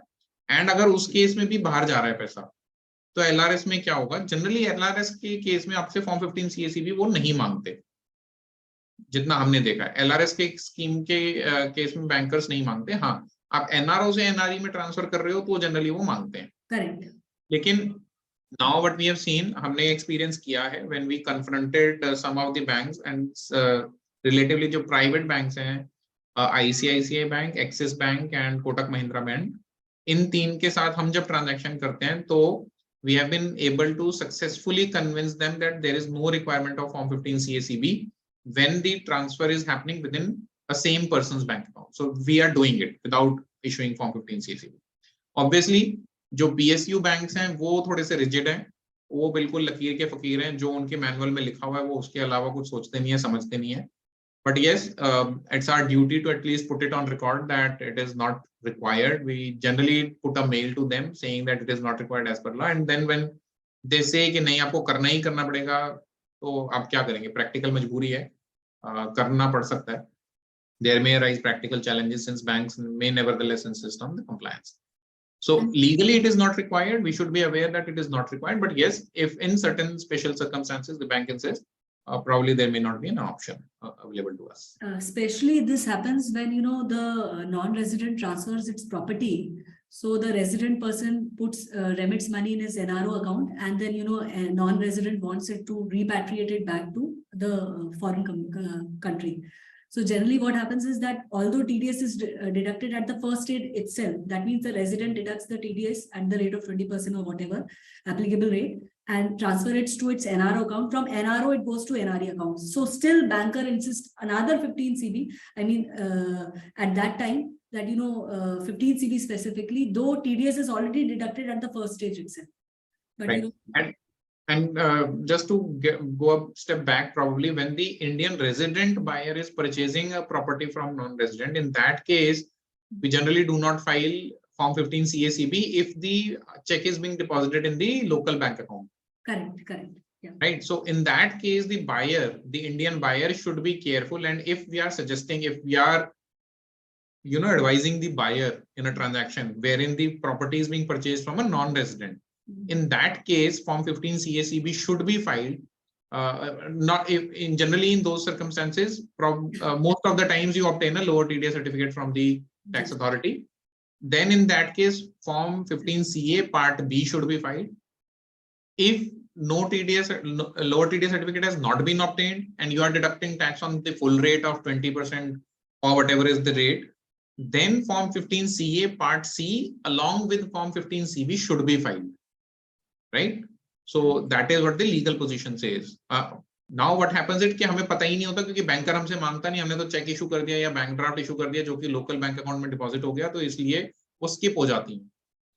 Right? So these are the some practical cases where the principles we have discussed, we have tried to discuss कि किन situations में आपको file करना है, किन situations में file नहीं करना है. Now we will move on to the situations जहां पे हमें actually फाइल करना है Form 15 CB, और हम अब डिस्कस करेंगे स्मिता जी के साथ के कैसे फाइल करना है, क्या क्या क्लॉजेज हैं और क्या क्या उसमें कंटेंट्स हमें फाइल करने हैं. Smita ji, over to you. Yeah, thank you Anshul ji. So now coming back to the contents of Form 15 CB, we will take up all the queries after completion of this 15 CB content. So we will take up all the remaining queries, whatever are there in the chat box. Yeah. So coming to contents of Form 15 CB. So now 15 CB is basically divided into two parts, that is Part A and Part B. Part A has only one clause and Part B has 15 clauses in it. So now Part A is the name and address of the assessee. Basically, it is written name and address of the beneficiary over there in the form, name and address of the beneficiary of the remittance. That is the exact word which is written there. So here beneficiary means the assessee only or the taxpayer. We will not confuse it with the beneficial owner because that is not mentioned anywhere in 15 CB. So we will not go into that definition over here. Coming to Part B. So first is country in which remittance is made. I think there is a drop-down menu over there and we can choose the country. Then the currency. Currency, again, there is a drop-down menu where, we can choose the currency of UK, US, whatever. Now, coming to currency, basically amount payable in foreign currency or the Indian currency. Now, this INR, which we are reporting here, is the remittance. Is the amount which is there when we book that transaction. So basically what happened is that we received the invoice. On say 10th of October. We booked the invoice on say 15th of October. And we remitted the amount on say 20th of October. So in this case, the INR currency which is going to be reported here would be on the 15th of October on which we booked the transaction in the books and we withheld the tax under section 195. Now coming to the foreign currency, as per rule 26 of SBI TT-BR, that is telegraphic transfer buying rate, that is the rate which we are supposed to take on the date of booking of transaction in the books. So that is 15th of October in our example. Now there is one more SBI TT. It is only specified that we are supposed to take the SBI TT-BR rate. So SBI TT-BR rate is available on the SBI Forex website and not the SBI normal website. From there, once we open that Forex website, there are different slabs in which rates are there. For example, the transaction is between 5,000 to 20,000 USD, then the rate is different. From 20 to 25, then the rate is different. Maybe a difference of say 10 paisa or 20 paisa, depending on that rate. That rate is to be taken here. So in case there is no rate available, say for example, we don't have SBI rates available only, or the website is not working, or for whatever reasons, then in that case, we can go to the RBI. We can take RBI as a reference rate. But as per the rule, as per the income tax, rule 26 only permits us to take SBI TT-BR rates. Now coming to the third point, so we have name of the bank, branch of the bank, and IFSC code and BSR code of the taxpayer that we can always give, and plus the name of the AD. AD is the banker through which we are going to transfer the money. That means the banker, and the branch of the branch and address of the authorized dealer. Now the proposed date of remittance. So generally what happens is that 15 CB, say we issue it as on 21st December, that is today. So generally what we do is that we propose the date, we give a window of say 7 to 15 days to the taxpayer, so that in case there is a holiday or the site is not working or he has to download or for XYZ reason, he has a window of 7 to 10 days. So the proposed date is always 7 to 10 days ahead of the date on which we have filed 15 CB, just to give him a window so that he can conveniently file that form. Nature of the remittance as per agreement. So for nature of remittance, Anshulji, if we can go to that 64, I think we have, it's a drop down menu. So we have 64 activities or 64 types of agreements which are there. Please go ahead in the next slide. Next.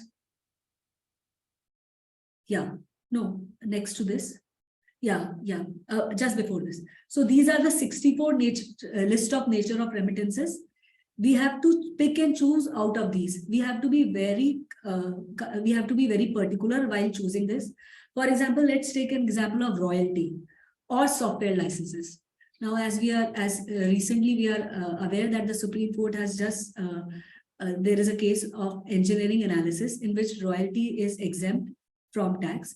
Software licenses are exempt from tax and not royalty. To be very, royalty is taxable as per the income tax India. So in that case, if the payment is made towards software licenses, so we choose software licenses only under 51 and not royalty as mentioned, and we will not mention as royalty there under 47.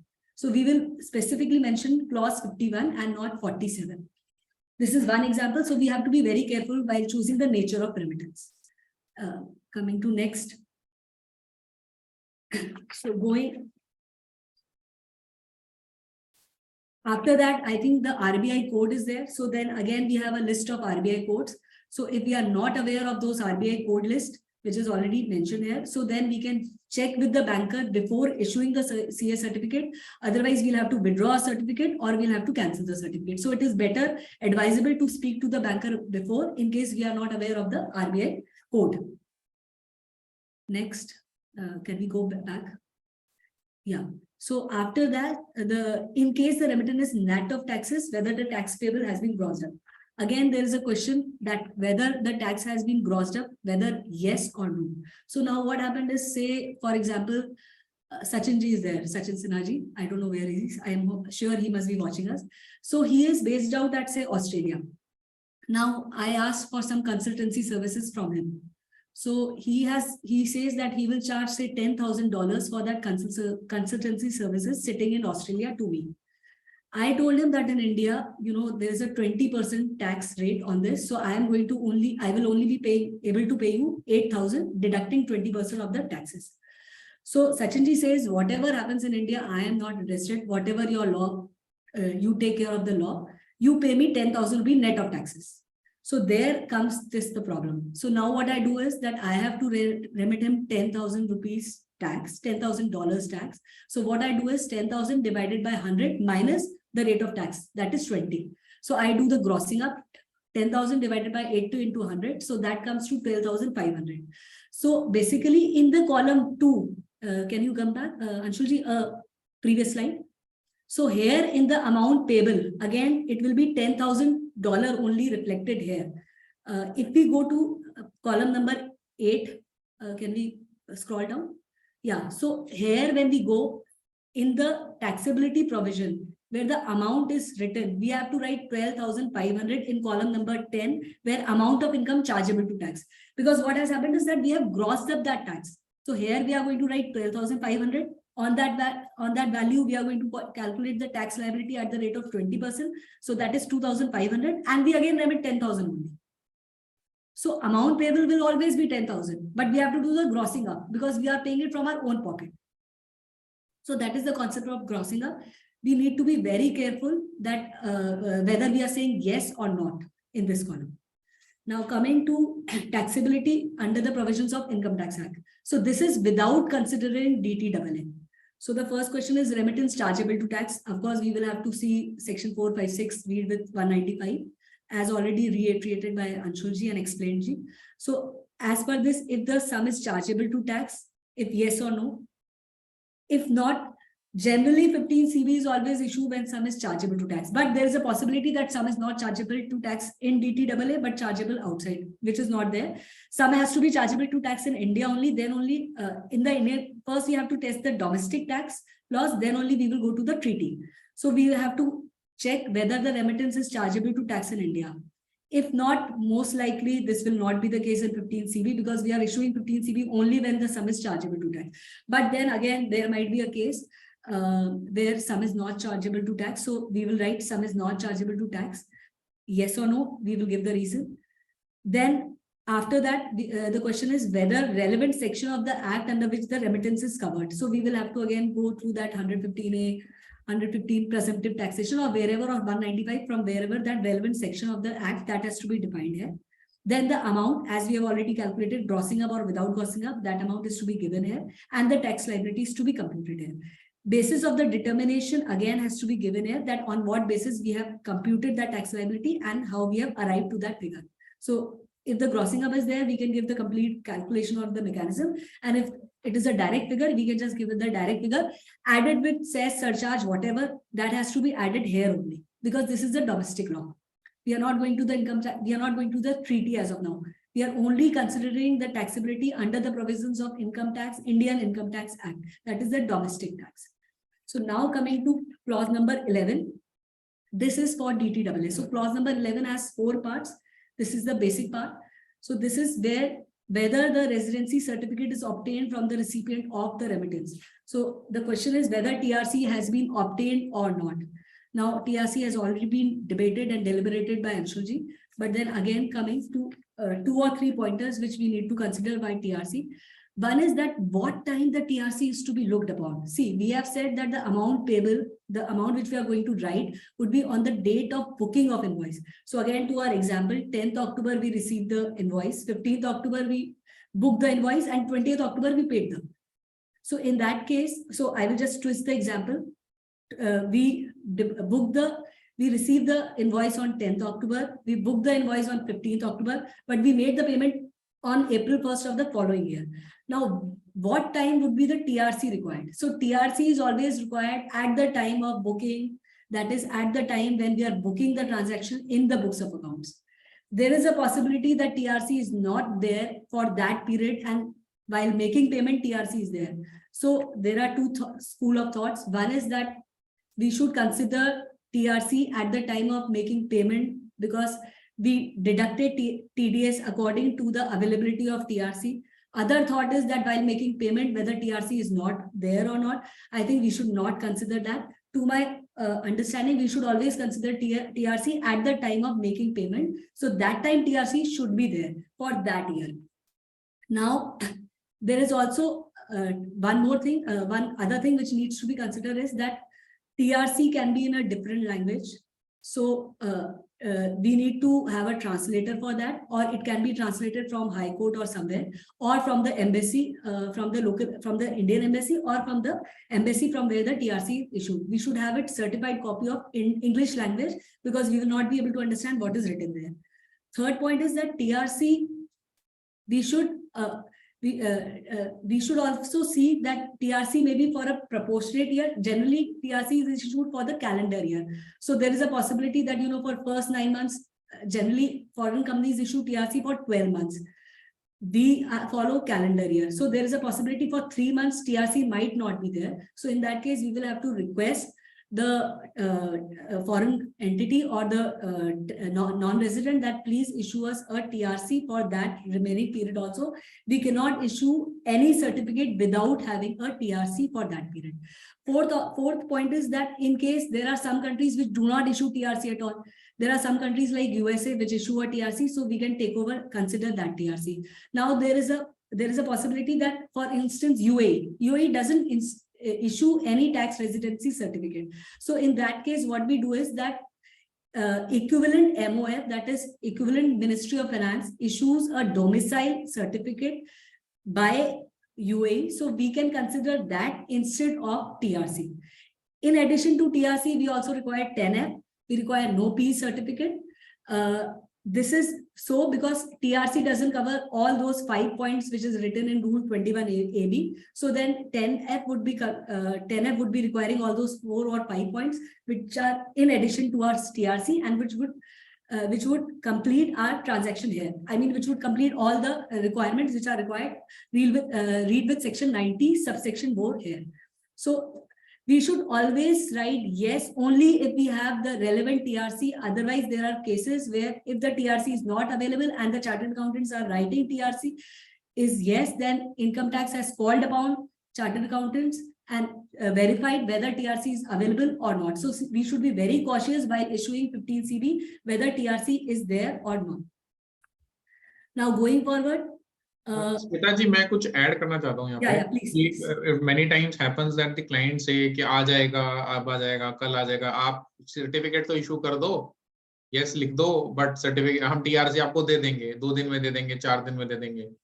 या as we have seen many times कि वो कुछ और document उठा लाते हैं, कुछ और document आ जाता है और उसको बोलते हैं कि यही TRC है.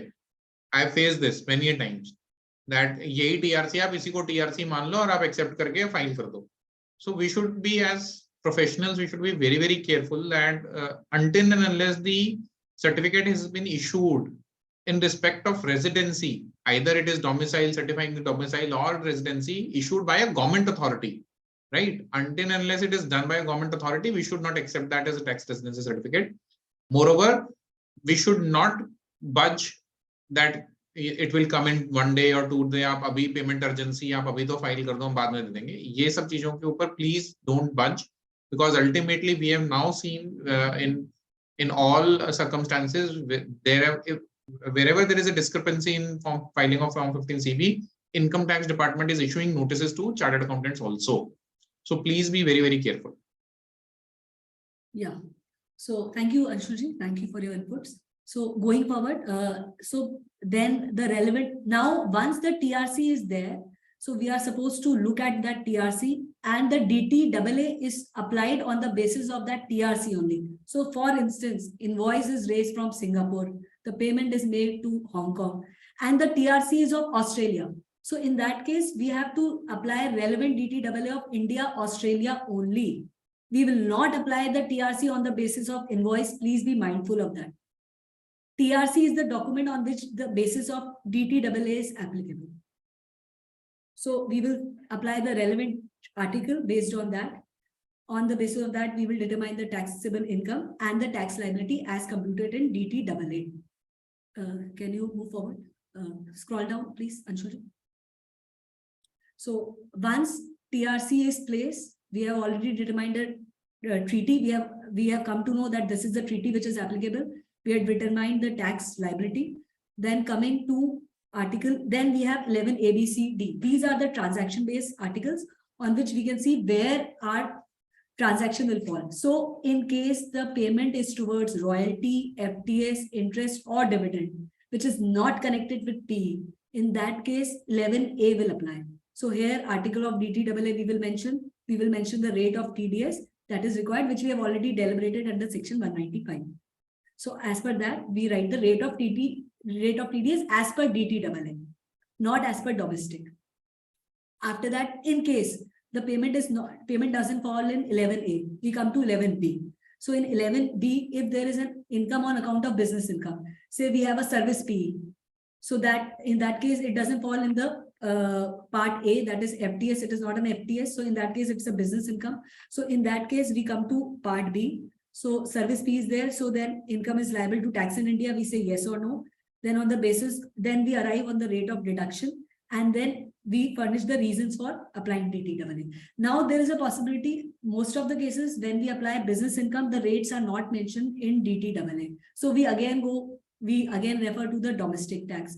There we again go to Schedule 3 of Finance Act where under section 195, all the rates are mentioned for other income, for business income, and all the income. So that rate is applied here. But this rate is to be added with cess and surcharge because it is not the rate which is specified in DTAA. I think I am right, Anshulji, here, or is there any change in that? I missed it.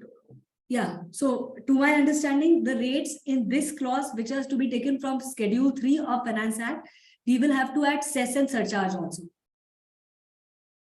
Which clause you were talking about? A business income. Because business income, there's no rate specified in DTAA. Yes. So we will have to go to the Finance Act, Schedule 3, and from there we are supposed to take the rates, and we have to add cess and surcharge here.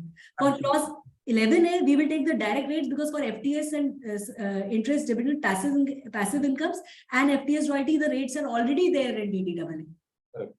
Correct. I also missed one more thing, that the rates in 11A, they can be changed depending on applying MFN clause. We can go to the protocol. We can go through SCP. So in that case, there is a possibility that rates which are mentioned directly in the article may differ, because if we apply MFN clause, then the rate may differ in 11A. But then again, that will be the treaty rate only. Coming to 11C. So 11C is the capital gain, long-term capital gain and short-term capital gain, which is not mentioned in 11A or B or B. 11A or B. So if there is any capital gain, we go to clause C, that is 11C, long-term capital gain or the short-term capital gain. Now coming to long-term capital gain, as already explained by Anshulji, in case of non-resident, the property is sold out. If he has obtained a lower TDS certificate, 15 CB will not apply. 15 CB will only apply when there is a normal consideration, that is on the gross consideration, when lower TDS certificate has not been obtained. In that case, we file form 15 CB and this amount has to come here in 11C part A, assuming that it's a long-term capital gain on property sold. Can we go down?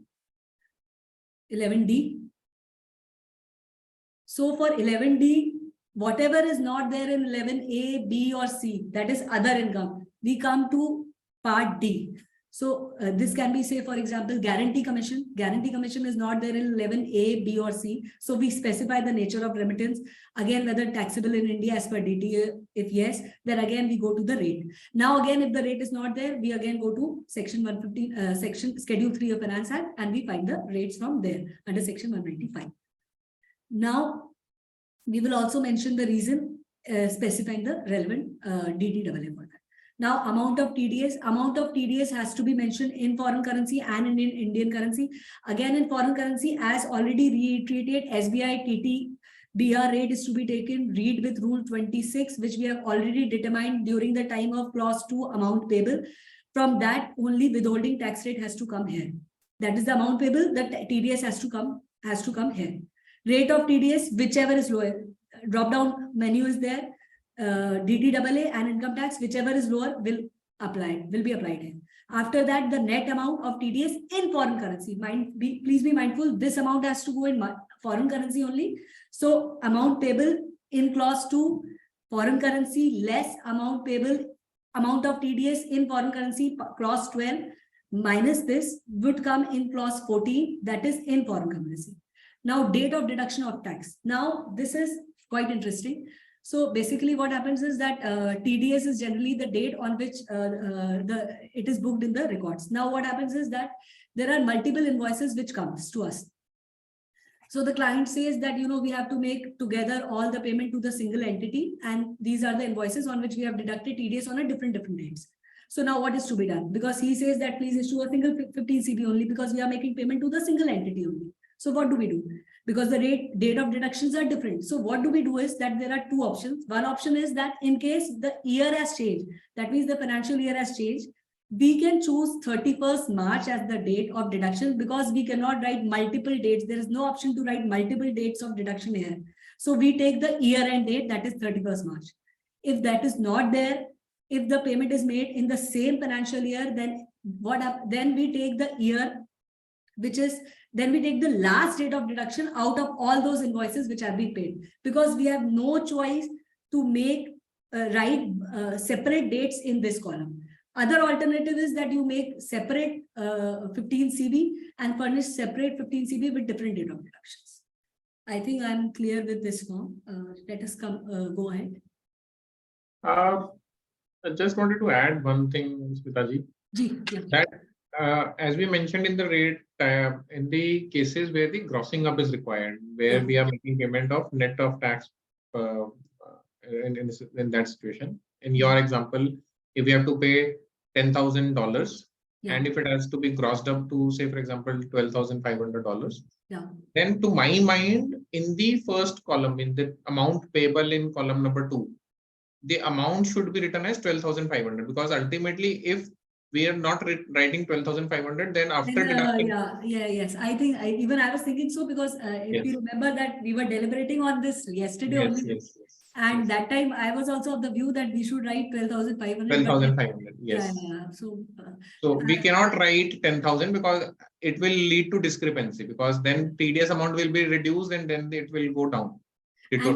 Net of tax. I think I'm not sure. I will have to check out that whether this column number 14 is automated, or we have to. No, we have to file it. We have to fill it, but then there will be discrepancy. Means it will be a mismatch later on. So my apologies. So for clause number 2, if it is a grossing of amount, we should go with 12,500. That is the total amount with which we have grossed up, rather the $10,000 which we have to actually pay. Yeah. So basically, the thumb rule is that the total amount without TDS is to be mentioned in column 2. Yeah, and the same is will also be booked in the books of accounts, 12,500 only. Yes. Because the payer is paying from its own pocket. Correct. Yeah. So can we go ahead? So this we have already done. Purpose codes we have already done. List of nature. Now common errors. So I think these are the errors which we still have. So revision or withdrawal of Form 15CA.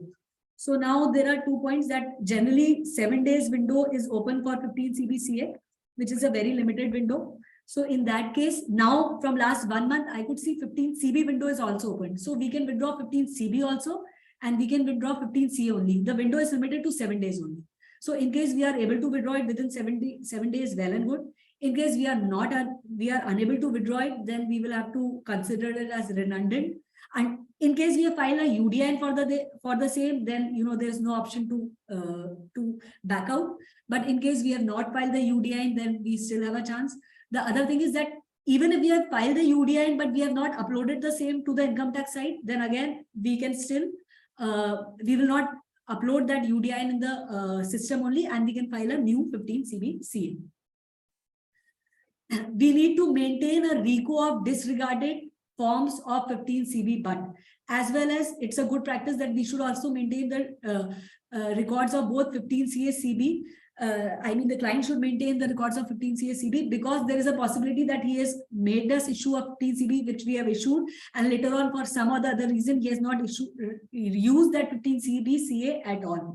So these are irrevocable. So the better option is that we should maintain a complete RECO. The client should maintain at its end the record of 15CA-CB. We should maintain at our end the record of 15CB issued by us along with the UDI. Now, practical challenges in filing of omission. Now, the window is open only for 1 year. That is for the relevant financial year. So for the previous year filings, there is no window which is open here. So we can file 15CBCA for the current year up to March. But for the previous year, that is for say April 21-22, there is no window open as of now. So there is no way to file 15CBCA for the previous years. Now, when withdrawal is done, I've already discussed that. Issues in PAN and TAN, I have already explained that, when you go through the PAN login, then the PAN login, then you have to, if you are filing the PAN number of the assessee, then he has to log in through PAN and approve it. If we are filing the TAN number of the assessee, then he has to go to the TAN login and approve. The other thing is that there is a possibility we do the punching only, we do the wrong punching of PAN, but the PAN is otherwise right. For example, we punch the PAN of say X company instead of Y company. So the form will get validated because form reads the PAN, it doesn't read the name of the company. So then again, we will have to withdraw the form or we will have to cancel the form. Turnaround time, as I already told you, in the online utility, it's immediate. For offline utility, it will take 4 to 6 hours for 15CB, 4 to 6 hours for 15CB. Now, refund due to cancellation of invoices. So there are times that, some income which has come to us, and later on the foreign entity says that, you know, we are this amount has come wrongly to you or has been wrongly remitted to you. So in that case, we need to repay that amount. So we file Part D of 15 CA because that amount is not taxable to tax. Now, option to gross up. Now, option to gross up has already been explained. I will re-explain because somebody asked in the query also that how to gross it up. So again, coming to my basic example, Sachin Sinha ji is sitting in Australia. He is doing a consultancy services for me for India. I told him that kindly provide me consultancy service. He said that he will charge $10,000 for the same. I told him that as per Indian laws, 20% is to be deducted for that. So I will be only able to remit you $8,000. He said, no, I want the full $10,000 for mine. Whatever the Indian law says, you gross it up or you pay on your own. So now what I do is that $10,000 divided by 100 minus the rate of tax, that is 20%. So I do $10,000 upon 80 into 100, that comes to $12,500. So what I do is that in my books of accounts, as Anshul ji also explained, 12,500, I put it in the books. I deduct the TDS of 20%. So I remit $10,000 actually to him. So $2,500 I deposit to the government of India from my own pocket. I hope that is clear. Issue with TRC, I have already explained all the issues. Person signing 15 CA, we have to read section 2. We have to go through section 204, where any person responsible for paying is defined. Read with section 235, read with section 2 subsection 35 of Income Tax Act. Deferred payment. So there's a possibility that, you know, we make some payment or a part payment. So in first tranche we make X payment, and in the second tranche we make Y payment, a balance payment. So there are two school of thoughts. One school of thought is that, you know, we book the whole amount in the first, we deduct the whole amount in the first, and the second we again there are one option is that we do the proportionate booking. So we book part of it in the first tranche and the part of it in the second tranche. The other option is that we book the whole amount in the first because the TDS is already been deducted. So we show the whole TDS deducted here, but we make the payment only part. So in the second tranche, we will only give the remittance of the rest, but we will not deduct any TDS. We have Anshul ji and I also have a difference of opinion on that. So I have given both school of thoughts for that. Now, where remittance is made to, we have already said that whether the remittance is made to X country, say Singapore, the person is sitting in, the invoice is raised from Hong Kong. But if the TRC is of Australia, in that case, we have to see the TRC, and the DTAA is only applicable of the relevant of the TRC only. We will not go through the country of invoice or through from which the invoice is raised. We will only see the treaty applicability of which the TRC is issued. RBI code, I have already explained. SBI TTBR, we have already given all the nuances in SBI TTBR. Over to you, Anshul. I think where remittance is to be made, there are certain case laws also. In some of the treaties, say for example, Singapore Treaty, it used to be interest payment, the lower tax rate as applicable in treaty would apply in India-Singapore Treaty only if it is being paid to a bank account in Singapore. So what used to happen many times is that Singapore entity may have bank accounts, say for example, in Luxembourg or somewhere else. And although the payment was being made to Singapore entity, but in their Luxembourg bank account. Now, as per the treaty provisions, the lower TDS rate of on interest would not apply if the payment is not made to Singapore bank account. So therefore, where we are making the payment is also very, very important, that to which country the payment is going. That may determine the tax rate also as per the treaties in some of the treaties. I'm not saying that it is everywhere, but we have to be careful while reading the provisions of treaty that whether this kind of provision is applicable or not. To add to that, especially where MLI has come into effect, we should go through the synthesized text of the treaty rather than going through the normal treaty. So please be mindful that every time we have to go through the synthesized text of the treaty, we should read that instead of the normal treaty, wherever MLI is applicable. Of course, we are not going into the nuances of MLI because that is another chapter. So let us stick to the topic allocated to us. Thank you. Over to you, Anshul. Thank you, Ji. Now we will discuss some of the common concerns. Some of the common concerns which are which generally arise while filing the Form 15 CACB. So one is in the reimbursement of expenses. Say for example, if our foreign group company has made certain expenses on our behalf and we are making payment, we are reimbursing those expenses, whether Form 15 CACB should be filed or not. First of all, we see that whether at all it is required to be filed or not. So probably it may be required because 195(6) subsection 6 says that whether or not chargeable to tax, it may not be chargeable to tax, but because we are making a payment to a non-resident party, so the information should be provided. And obviously, in terms of all those clauses which we have discussed just now, the information can be provided that it is not chargeable to tax in India because there is no income element around it.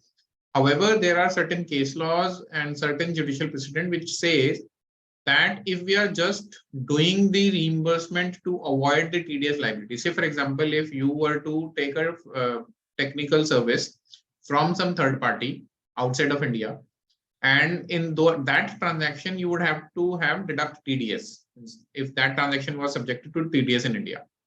However, what you do is you just interpose the group entity, foreign group entity, and you say that, say, when a foreign group company, please take these services on my behalf from that consultant outside of India. You pay that consultant first, and then you claim it as a reimbursement from me. Now, in that transaction, the courts have held that we will not treat this as a reimbursement, pure reimbursement, because ultimate transaction which resulted in some services being utilized by the Indian entity, that transaction was subjected to TDS. And by just interposing the group entity, we are avoiding the TDS provisions. So therefore, we should be careful that what kind of reimbursement of expenses is being made, whether it is just normal reimbursement or is it something that on the underlying transaction, TDS would have been applicable if I would have paid it directly to that third party consultant. So therefore, in those circumstances, even though it is cost to cost reimbursement, probably the advisable thing is that you deduct TDS and let your parent company or group entity claim that TDS in their return in home country. So that is one aspect which we should be careful about. And also, even in that case where we are saying that underlying transaction is not chargeable to tax, in those circumstances also, if we are saying and we are certifying that it is reimbursement of expenses, not having any income element, we should get the documents, underlying documents which justify that it is a cost to cost reimbursement. Many times it doesn't happen, and many times in the form of cost allocations by parent entity, the underlying documents generally are not available. In that situation, we should take a management declaration that it is cost to cost and on what basis they have arrived at it. So these are the kind of documentation because we are certifying as a professional. So we should be ensuring that these documents are available with us. Smita ji, you want to add something? Yeah, Anshulji. So basically, a very common example is when expat receives the salary in India in his bank account and he wants to transfer the same amount to his foreign overseas account. So what happens in that case is generally it is Part D is filed, as we all are aware, 15CA. So generally bankers ask us, and we are very considerate that whether this is a reimbursement of expense or what is it, because TDS is already being deducted under Section 192. So then only Part D is to be filed for this. Right. So that is the second point. Now we come on to the buyback of capital gains. So in buyback, generally we are making payment. So in buyback, the transaction is, the tax is payable by the Indian entity itself now, as per the amended provisions of buyback tax. So now tax is payable by the shareholder in these circumstances as on date. So now when we are making the payment of capital gain in capital gain amount, which is arising under a buyback. So in those circumstances also probably the Form 15 CA Part D should be filed because it is not taxable in the hands of the non-resident shareholder.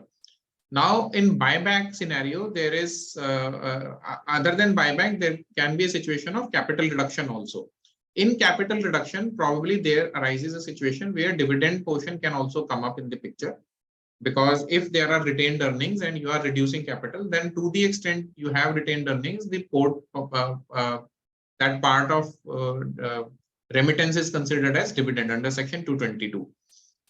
In that circumstances, you will be required to deduct TDS. You'll be required to withhold tax, and in those circumstances, you'll have to segregate the total amount in one dividend and the other capital gains. And in capital gain also, the buyback tax may or may not apply. There are two views in that also. But at least in dividend, you'll have to deduct TDS, right?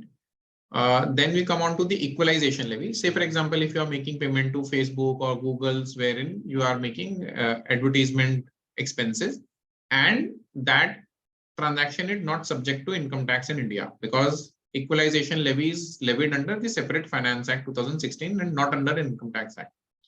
So in those circumstances, it is not chargeable to tax in India, and there is a specific exemption also under section 10, clause 50, which says that the transactions on which equalization levy is applicable, it is not chargeable to tax as per the Income Tax Act provision. So in those circumstances, part D should be filed, and it should no part C, A, B, C should not be filed, and no 15CB should also be required. But we have seen that in practical circumstances, banks do insist.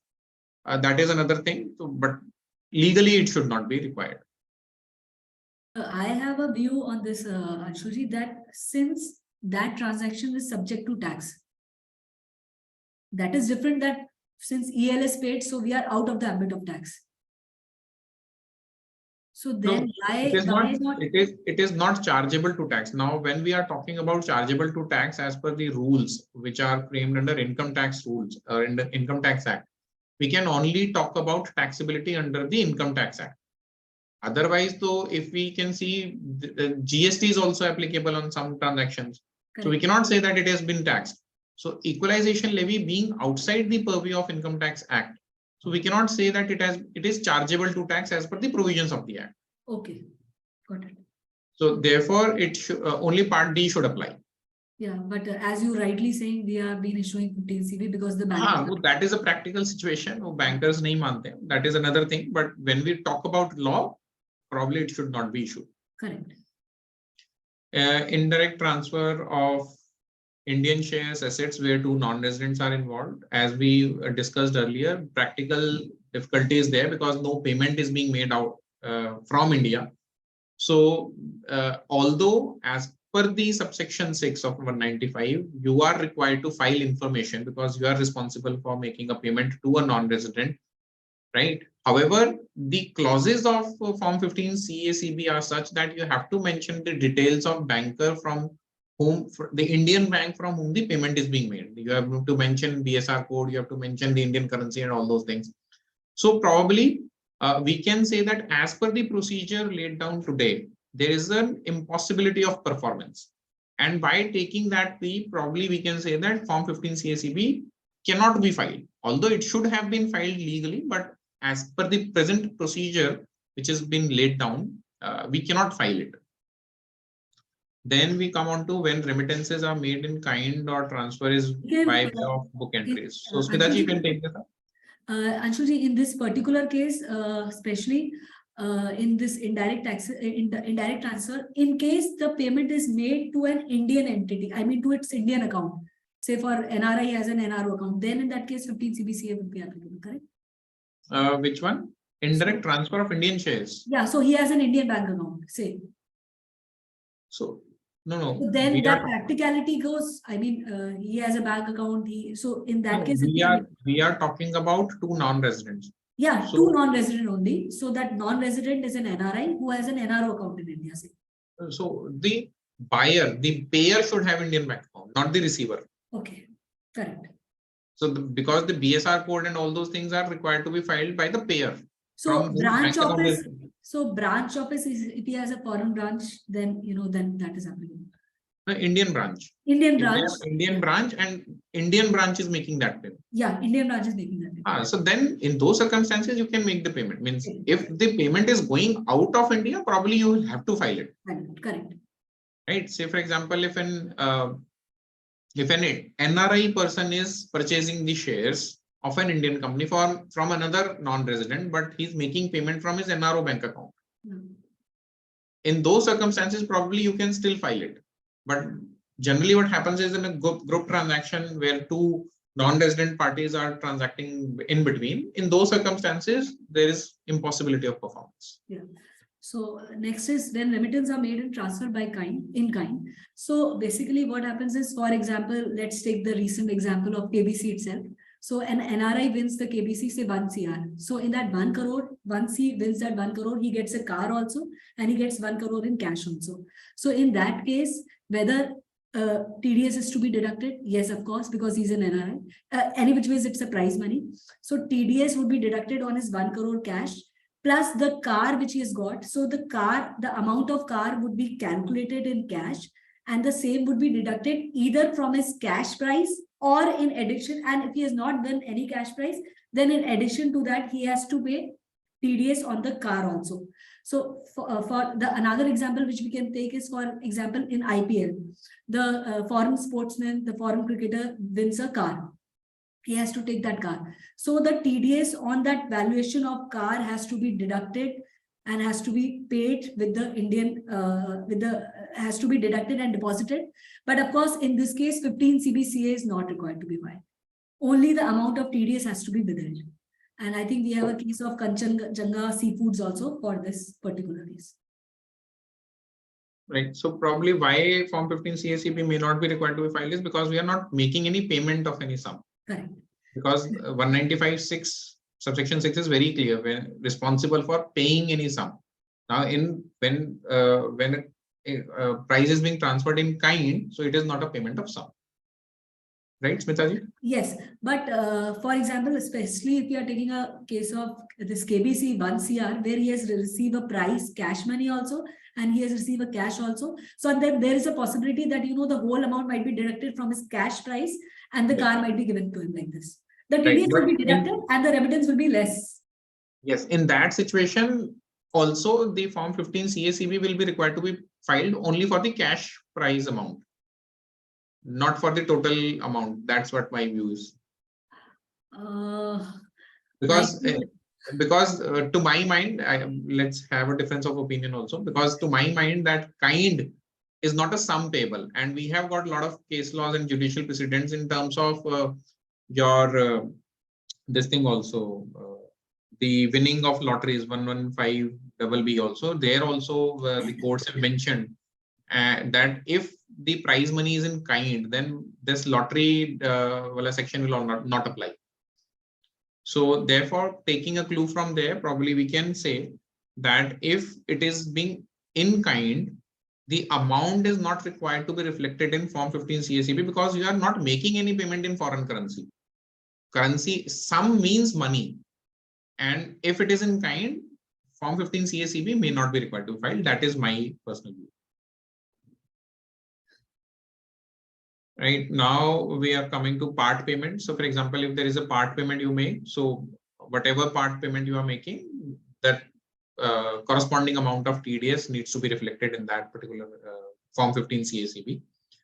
Then payment from BO to HO or vice versa, means if you have a branch office in India and you are making payment to your head office, then that transaction is also should not be covered under Form 15 CACB, because it is within one entity, as we discussed, that NR to NR transaction, similar kind of format. But again, the bankers may not agree to it, and they may insist that you should file Form 15 CACB and all those things. So legally may not be required, but practically may be required. Payments made through SBLC, letter of credit or buyer's credit outside of India. Smita ji, do you want to take this? Same which you discuss in your example, buyer's credit. The one which we discussed in the case study. So we can skip that. The one where the payment was made through the Singapore entity, Indian ABC Bank India, which paid through the Singapore bank entity. Right. So we are talking about the Indian bank itself. So Indian bank branch situated outside of India. In that situation, this is not required. Yeah.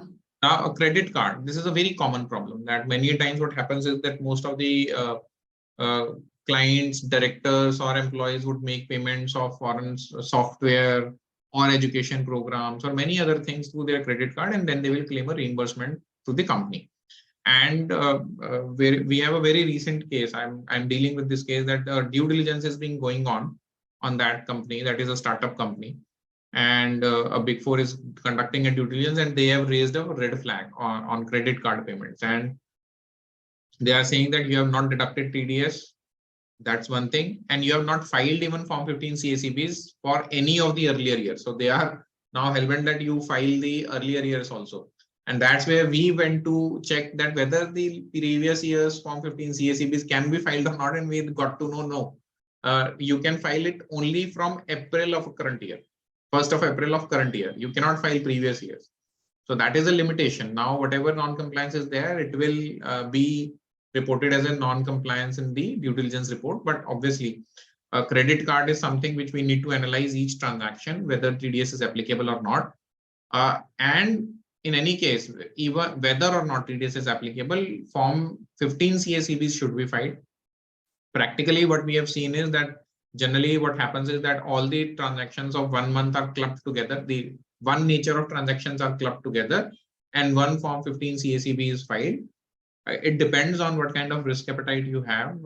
Although, because many times credit card payments can be very lesser in amount, but as we all know that 195 does not have any threshold. So even if you are making 1,000 rupees of payment, which is chargeable to tax in India, you need to deduct TDS and you need to pay. You need to file Form 15 CACBs. Now, in one of the cases where I was doing tax audit, we got hold of these credit card transactions, and we said to them that please make grossing up and deduct TDS on all the transactions. Otherwise, we'll disallow it on tax audit, because this is a tax audit issue also. If on credit card payments you are not deducting, the client is not deducting TDS, they are liable to disallowance under 40AI. So that is something which we need to be very, very careful. And obviously, Form 15 CACB is something which should be filed. Then LRS or gift, whether Form 15 CACB required. If gift is being made to somebody else, third party, probably it should be filed, but generally we don't encounter this situation, because ultimately it is not chargeable to tax. So probably Form 15 CA Part D should be filed, but generally bankers don't require it to be filed. Smita ji, you want to add something to this? Yeah, so gift, we have to see so gift is made to a relative. So we will have to see the definition, whether the relative falls under the definition of income tax or the Companies Act or the FEMA. So for FEMA, for income tax, if it is there, then only the gift is not liable to tax. So 15 CBCA not required. But in case the definition is different for FEMA, because FEMA, it goes into Companies Act. It follows the definition of Companies Act. So there is a difference of the definition of relative under Companies Act and income tax. So if the relative falls under Companies Act, that is, it follows FEMA. So in that case, and it doesn't come under the purview of Indian income tax, then, we will have to see accordingly. Right. So what it means is basically you can make a gift to a relative who is a relative under the definition of Companies Act, but that relative is not a relative as per the definition of Income Tax Act. So there are some differences, very minute differences, but there are certain differences wherein relative can be different under Companies Act and Income Tax Act. So we need to see that if the person is not qualifying as a relative under the income tax definition, then probably the gift amount can be taxed as other income in the hands of that person, because it is accruing or arising from India, because we are resident in India and we are paying. So in that situation, TDS will also apply. And if TDS applies, obviously 15 CACB will definitely apply. Right? Although it is permitted under LRS. Sale of immovable property, we have already discussed it. And we have mentioned that in sale of immovable property, if I as a resident am making payment to a non-resident, Form 15 CACB should be filed, even though I'm making a deposit in the Indian bank account. Now, where the transaction is being made, means where the payment remittance is being made, we can always write that payment is being made within India itself. Right? Obviously, when we are making a payment from our bank account, we can get to know the BSR code, we can get to know the branch address and everything. So that is available. payment of salary under 192, payment of salary under 192. Now, what we say is that although 192 section deduction of the tax on salary is outside the purview of subsection 195(1), but as it is not outside the purview of section 195 subsection 6.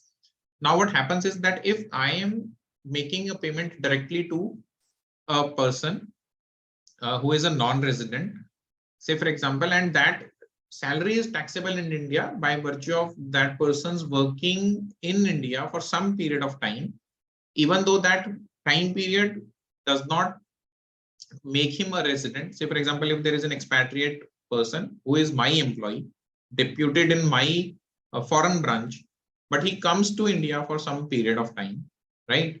And for that period of time, his salary becomes taxable in India. And I am making a payment to them, to that person as salary payment.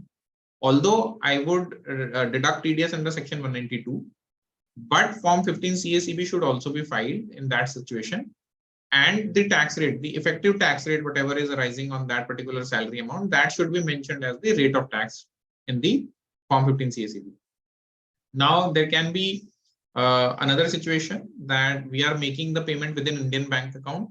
In that situation also, legally, we are required to file Form 15 CACB because we have made payment to a non-resident. Now, once the payment has been received by that non-resident in the Indian bank account, and then he is transferring it to his own bank account, then we say that legally, in the second leg of the transaction, 15 CACB should not be filed. However, practically, the challenge is different. Practically, when you are making payment to the Indian bank account itself, nobody asks you. But when the NR is making payment from his bank account to his foreign bank account, the banks get triggered. So that is a practical challenge because this Form 15 CACB is designed in a way where it gets triggered when the payment is moving outside of India.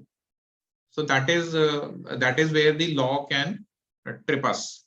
There is one more third part of it that, for example, an expat is working in India. Now the Indian company transfers salary to an expat. So expat becomes, say, resident in the second or third year of his stay in India. So, but as per the agreement between the expat and the Indian entity, the amount has to be transferred to the foreign, I mean to his overseas bank. So then again, the question arises that whether 15 CBCA is to be issued or not. The answer to it would be that, we should issue 15 CA Part D, but that generally doesn't happen. We have to issue 15 CB, and wherein we say that 195 is not applicable and TDS is already deducted under section 192 because he's a resident. So TDS is deducted under section 192. 195 will not be applicable only because he's an expat and he's a resident. He's become a resident in the second year. But unfortunately, what happens is since the amount is to be transferred to his overseas bank, so the bankers ask us that please issue us a 15 CBC. Yeah, in fact, in my view, even Part D should not be filed because he's not a non-resident. He's a resident. So 195 subsection 6 will not even apply. Yeah, it will not apply. But as I'm saying, so practical challenge is there, but legally it should not be required to file. Now the 14th point is remittance of payments by resident to non-resident on account of rent, dividend, interest to their NRO account. We have already discussed it in the case study also that Form 15 CACB should be filed. Remittances in case to SEZ units. So if the SEZ unit is by an Indian company itself, then probably you are not required to file Form 15 CACB.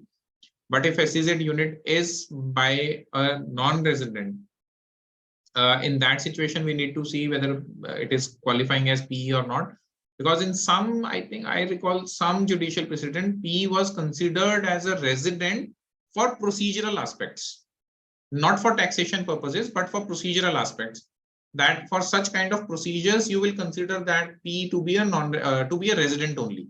And because the payment is being made within India, probably you do not need to file Form 15 CACBs. I am not recalling the exact judgment, but there is some judicial precedent which says that for practical purposes, branch office or project office can be considered as a resident. Only for practical procedure purposes. That's it. Not for taxation. Please be mindful. Right.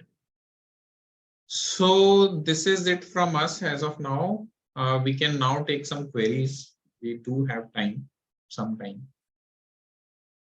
Yeah, so there I is think a ये एक query बड़ी आ रही है, outward remittance made by Indian company to foreign, ये बहुत बार आ चुकी है क्वेरी, इसको पहले ले लेते हैं. Outward remittance made by Indian company to foreign company for engineering services, export commission on sale and marketing services, etc. is Form 15CB required to be furnished. Smita ji.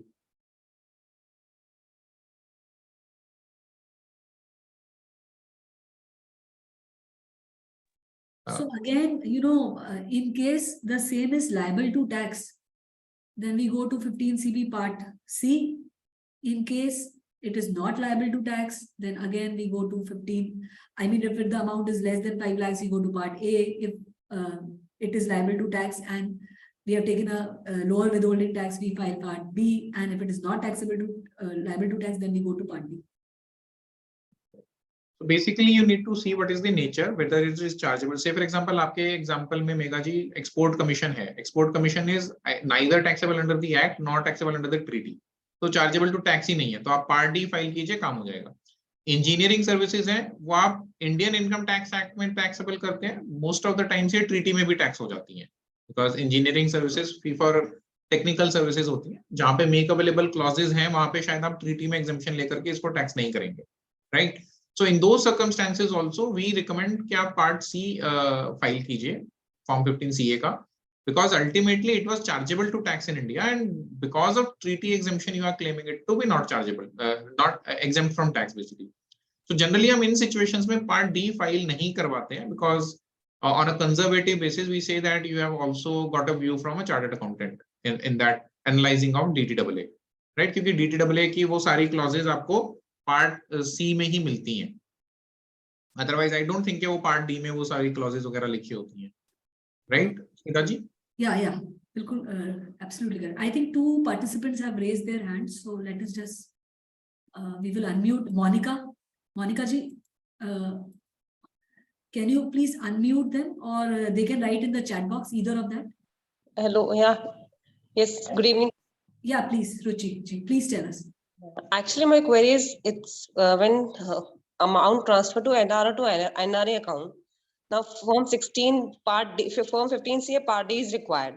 But I faced a case in properties purchased by property purchased from the non-resident, and the buyer transferred the amount in his NRO account without deducting tax. Oh, without deducting tax, ये तो non-compliance हो गया. Non-compliance है, but bank is asking me to issue a 15CA CB for transferring amount NRA to NRE. In that case, I think that transaction would be taxable. Yes. आप क्या करवाइए, आप उनसे एडवांस टैक्स पे करवाइए पहले. ये नॉन रेजिडेंट जो हैं आपके, उनको बोलिए कि आप जितना भी टैक्स ड्यू बनता है इस ट्रांजैक्शन के ऊपर, वो आप एडवांस टैक्स पे कीजिए. And once the advance tax is paid and proof is submitted to you, ठीक है. मैं जनरली क्या करता हूँ, उनके पूरे पिछले 1-2 साल की बैंक स्टेटमेंट ले लेते हैं हम लोग, और बैंक स्टेटमेंट में देखते हैं कि क्या क्या क्रेडिट्स हुए हैं वहां पे, and we check whether on all those credits tax has been paid और not. Yes, I have already did that, but because a lot of transaction is there, lot of money is in their account. तो वो आपको सब check करना पड़ेगा. You will have to check whether all these incomes have been declared by that person in tax returns or not in earlier years. And अगर वो current year की transactions ही भी है, तो भी वी चेक कि भाई अगर उसका एडवांस टैक्स आपने पे कर दिया है कि नहीं कर दिया है. सो अल्टीमेटली सी, वो एडवांस टैक्स का भी रिफंड बाद में क्लेम करें ना करें, but once the tax has been paid, to my mind the responsibility of chartered accountant is discharged. But Anshul ji, Monica, your particular question is only with reference to sale of property? Not the sale of property, actually. Sale of property amount was also there, and I have checked the earlier year bank statements. A lot of other money is also crediting in his NRO account without paying any taxes. So if the money is repatriated is only limited to sale of property, then in that case, gross consideration of sale of property, 20% plus cess plus surcharge, or that would be leviable for sale of property. If only that amount is limited to, if the repatriation is limited to the sale of property only. If there is other amount, then as Anshul ji is rightly saying, we'll have to go through all the exercise. Okay, thank you. I think Anshul ji, that is the right approach. मेरे ख्याल से probably अगर sale of property भी है, in that case because now I am transferring my money. So I'm not a withholding. I am not person who is withholding tax. In that circumstances, I can compute the capital gains to my best because I know what my cost was. And on that, if I pay advance tax, that should be a sufficient compliance rather than paying the tax on the gross amount. Because once TDS is not being deducted, now I am not under an obligation to withhold tax on the gross amount. It was the obligation of the payer, basically. Yeah. So if I pay the tax, advance tax, which is due from me, and that should be a sufficient compliance. So whether we go for lower deduction? अब तो deduction है ही नहीं ना ma'am, आपको तो पैसा आ ही चुका, आप deduction कहाँ से करोगे? नहीं पैसा तो आ चुका, but if he is not, yeah right, he is liable to tax. आप जब lower TDS फाइल करोगे तो आपको वहां पे एक पेयर होना चाहिए, एक पेई होना चाहिए. आप पेयर पेई में किसको दिखाओगे? वो आप फाइल ही नहीं कर पाओगे online form. Yeah, right, sorry. तो इसलिए वो पॉसिबल ही नहीं है. So can we take the next question? Ruchi ji, please. I have one more query, sorry. Monica ji, can we take some, Sure. we could request somebody else to take one more query. We will come back to you. Ruchi ji, can you please come up? Or Ravi ji? Yeah, please. Yeah, hello. Yeah, am I audible to you? Yeah. Yeah, actually, I have one query is that we have got our one of the employee and we have deputed him out of India for certain project. Now the question is that his stay is now exceeding in that particular country for more than 182 days, and he is becoming the resident in that particular country. Now my question is that the payment arrangement is like that we'll be paying his salary. The salary will get credited into his Indian bank account, right? So now the first question is that under which section we need to deduct the TDS, whether it's going to be 192 or the 195, because that the most part of the year he's going to stay out of India only. And what will be the requirement of 15 CACB in this? See, salaries पे आपको TDS तो काटना ही 192 में है, right, Smita ji? Yes. This salary is any which way is remitted. First receipt is in India. So any which ways TDS has to be deducted under section 192, section 91, subsection 2. Irrespective of the fact that he's becoming resident in other country as well. So see, if he, for the purposes of this becoming his non-resident, he will become a non-resident. If he's going for employment, he will become a non-resident once he's out for 60 days only, by 182 days. He's going for, you are saying he's going for employment, correct? Yes, he is going for employment because we have deputed him on a project which is outside India. No, so if deputation is there, then we'll have to see other factors also, because the deputation is there, then he's on the Indian payroll. Yes, on Indian payroll. So again, then obviously Indian taxpayer is liable to deduct TDS under section 192. Then there's no question about it. And this is the first year of going. Then obviously, we'll have to consider other NOR, ROR, section 6 conditions also. Yes, I because have a different view. I just want to add something. Probably if that individual can obtain a tax residency certificate from the country of deputation, right? Because ultimately he'll have to become some, if he becomes a resident there and he gets the tax residency certificate, and if we have a tax treaty with that particular country, in those circumstances, you can say that the income, even though paid by the Indian entity, is not liable to tax in India because of the dependent personal services article, because that person is now rendering services outside of India and not in India. So it's that particular, for salary paid for that particular time frame when he was rendering services outside of India will not become taxable, even though received in Indian bank account. And there is one case law also on that particular situation, where the person was serving outside of India but received the money within bank account. They said that receipt of bank received in India is only a condition put in the Indian Income Tax Act, but that is not a condition which has been defined in the dependent personal services article of a treaty. So therefore, if that person becomes a non-resident and if he is able to get the TRC from the local authorities of that country, you can take a position even while withholding tax that we are not required to withhold tax, even when you are making a payment in India. And we have taken that position earlier also. But Anshulji, but just to cut you short, in this particular case, what we understand is that he will be an RNOR in this case. Of course, because this is the first year of his leaving India. Secondly, he is on the payrolls of Indian employer only. He's going to this Indian economy. Payroll पे होने से कोई फर्क नहीं पड़ता. So in this case, Indian employer is deducting tax. Indian, मैं वही बोल रहा हूँ, इंडियन पेरोल का कहीं कोई रिक्वायरमेंट ही नहीं है. Taxability of salary section 9(1). Yeah, of course, I agree that payroll if से you go कोई to the मतलब TD, नहीं है. BPS, वो and if कहाँ he सर्विसेज रेंडर satisfies कर रहा the है, 3 conditions, then he is जहाँ वो eligible to ambit out. Correct. जो कहाँ सर्विसेज रेंडर कर रहे हैं उससे मतलब है. हाँ, plus he satisfies those 3 conditions. 182 Yes. more than 182 days, it has been paid and deducted from that. The foreign entity is only paying the amount, and I think there's Yes. So he should not be an ROR. अगर वो ROR नहीं है, तो जो services बाहर render हुई हैं वो अक्रू और राइज इन इंडिया नहीं मानी जाएंगी. बिकॉज वो जो डेफिनेशन है 9(1) की, वो बोलते हैं salary will be considered to be accruing in arises where the employment is rendered. Employment is rendered where they are actually providing the services, employment services. So in this particular case, if a person is deputed outside of India, so he is rendering employment outside of India. In that case, we cannot say that the salary is accruing or rising in India. So therefore, in that case, even though the payroll is with the Indian company, you can take a position that it is not chargeable to tax in India, and therefore no TDS requirement. Although saying so, Form 15 CACB may be required अगर वो NR बन जाते हैं तो. अगर वो NR बन जाते हैं और आप उनके इंडियन बैंक अकाउंट में भी पैसा दे रहे हैं, तो फॉर्म 15 CACB की रिक्वायरमेंट शायद होगी. TDS की पोजीशन आपको देखनी पड़ेगी, TRC है कि नहीं है, फॉरेन कंट्री में रेजिडेंट बने कि नहीं बने, कितने टाइम पीरियड इंडिया में नॉन रेजिडेंट बने.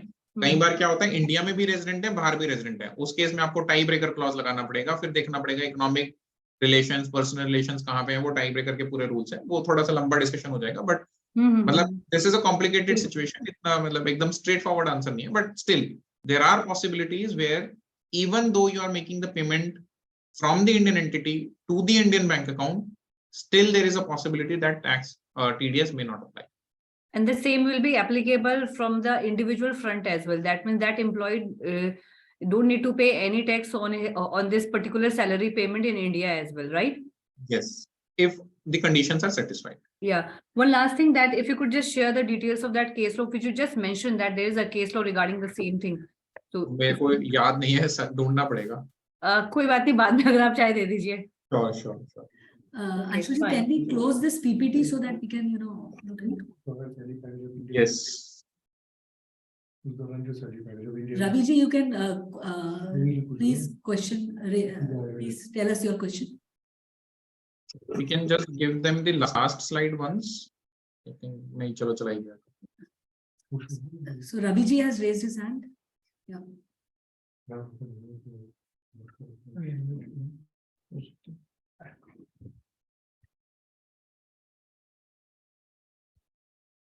Rajat ji, whosoever wants to answer. Unmute नहीं हो पा रहे Ravi ji. Anybody else? Just one more query, that for the salary, for the period that he's staying in India, like for the 2 months if he's staying in India, so for that particular period, will it going to be taxable under section 192? Because we'll have to see whether he's rendering employment services in India or he's just come on a visit on a vacation. Come Generally, on a visit only. Yes. अगर वो vacation पे हैं तो इसमें भी आपको I think act में ही शायद लिखा हुआ है या कुछ कहीं तो है क्लैरिफिकेशन है कि if he is on a visit, then that period of vacation or visit will not be counted as employment in India. It will be counted as employment in outside of India also. Hello. हाँ जी Ravi ji. Sir मेरी एक query है. एक ना non resident है जो service provide कर रहा है इंडिया में, उसकी मेनली सर्विस है कि वो प्लेयर को अरेंज करता है फॉरेन से और इंडिया में वो प्ले करते हैं फुटबॉल के. तो उस केस में सर उसको कुछ सम कंसिडरेशन देता है एक इंडियन कंपनी, तो कमीशन माननी जाएगी या अदर? ये फॉरेन पर्सन है? ये सर जो सर्विस प्रोवाइड कर रहा है, मेनली क्या है कि फुटबॉल प्लेयर को अरेंज करता है फॉरेन में और वो प्लेयर इंडिया में खेलते हैं. और आप बताओ क्या ये रॉयल्टी है? नहीं सर, रॉयल्टी तो नहीं है. मेनली उसमें जो उनका एग्रीमेंट पड़ा था, कहीं ना कहीं कनेक्शन आ रहा था कमीशन. हाँ, तो रॉयल्टी है नहीं. क्या हम इसको फी फॉर टेक्निकल सर्विसेज बोल सकते हैं? क्या वो कुछ टेक्निकल सर्विसेज हमें दे रहे हैं? सर टेक्निकल तो नहीं, बट मैनेजमेंट की एक्चुअली वो श्योरिटी ले रहे हैं कि एट द एंड तक वो प्ले करेंगे। सर वो गारंटी लेना एक अलग बात होगी, मैनेजमेंट करना एक अलग बात होती है। मैनेजमेंट होता है कि आपके बिजनेस को मैनेज कर रहे हैं या आपके अफेयर्स को मैनेज कर रहे हैं खुद से, means you have just given the management to them and they are providing you the management services, और they are guiding you that how to manage your business, how to manage your affairs. यहाँ पे वो आपके affairs को manage नहीं कर रहे हैं, आप उनको बताते हो कि भाई इस प्लेयर को लाके दे दो। ये तो एक लाइजनिंग का काम हुआ बेसिकली। सो ये मैनेजमेंट, मेरे हिसाब से तो ये मैनेजमेंट में तो नहीं आएगा कहीं पे भी। Okay, I think Anshul, you can refer to that Pilcom case है. Which one? Pilcom. Maybe मैं थोड़ा सा ना, I'm not good at remembering names. So Pilcom case was the same that Pakistan India Lanka committee where cricket players were there.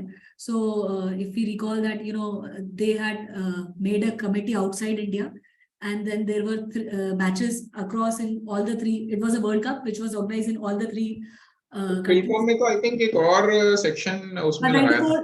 194E I think. Read with section 115 BBA I think, which is of sports person. So, Yeah, right. So I think there it can trigger. 194E. Yeah, E was the section. So नहीं, यहाँ पे क्या है, तो non resident sportsman है। yeah, so non-resident. और non resident sports association और institution, the Yeah. Person. सो ये जो कमीशन एजेंट है ना, ये ना तो स्पोर्ट्समैन है ना स्पोर्ट्स वो है, एसोसिएशन है, तो ये तो बीच का एजेंट है। हाँ, so that has to be checked that if he is getting it through a company, or you know, that exactly has to be seen whether he is acting as an agent or he has a company from which the amount is routed. नहीं ma'am, 194E में तो वो cover ही नहीं हो रहा है, वो check हो चुका है। अच्छा, it's already checked. Yes ma'am. So then मेरे ख्याल से नॉर्मल बिजनेस इनकम है, not chargeable to tax in India, even though TDS नहीं होगा, but still you may be required to file form 15 CSEBs. Okay sir. So I think last query ले लेते हैं सुनील गुप्ता जी की। Sunil ji, you can ask your query. Sunil ji, are you there? Okay sir आप mute पे हैं, सुनील जी आप म्यूट पे हैं। सुनील जी आप म्यूट पे हैं, आपकी आवाज नहीं आ रही। we'll have to unmute. I think hello जी, हो गया हाँ जी अब आ रही है। हाँ, यस सर। एक चीज बताइए कि suppose interest payment for April 21 to March 22 मेरे को करना है, और मैं ड्यू करता हूँ पूरे साल का interest in March 22 and make payment in April 22, right?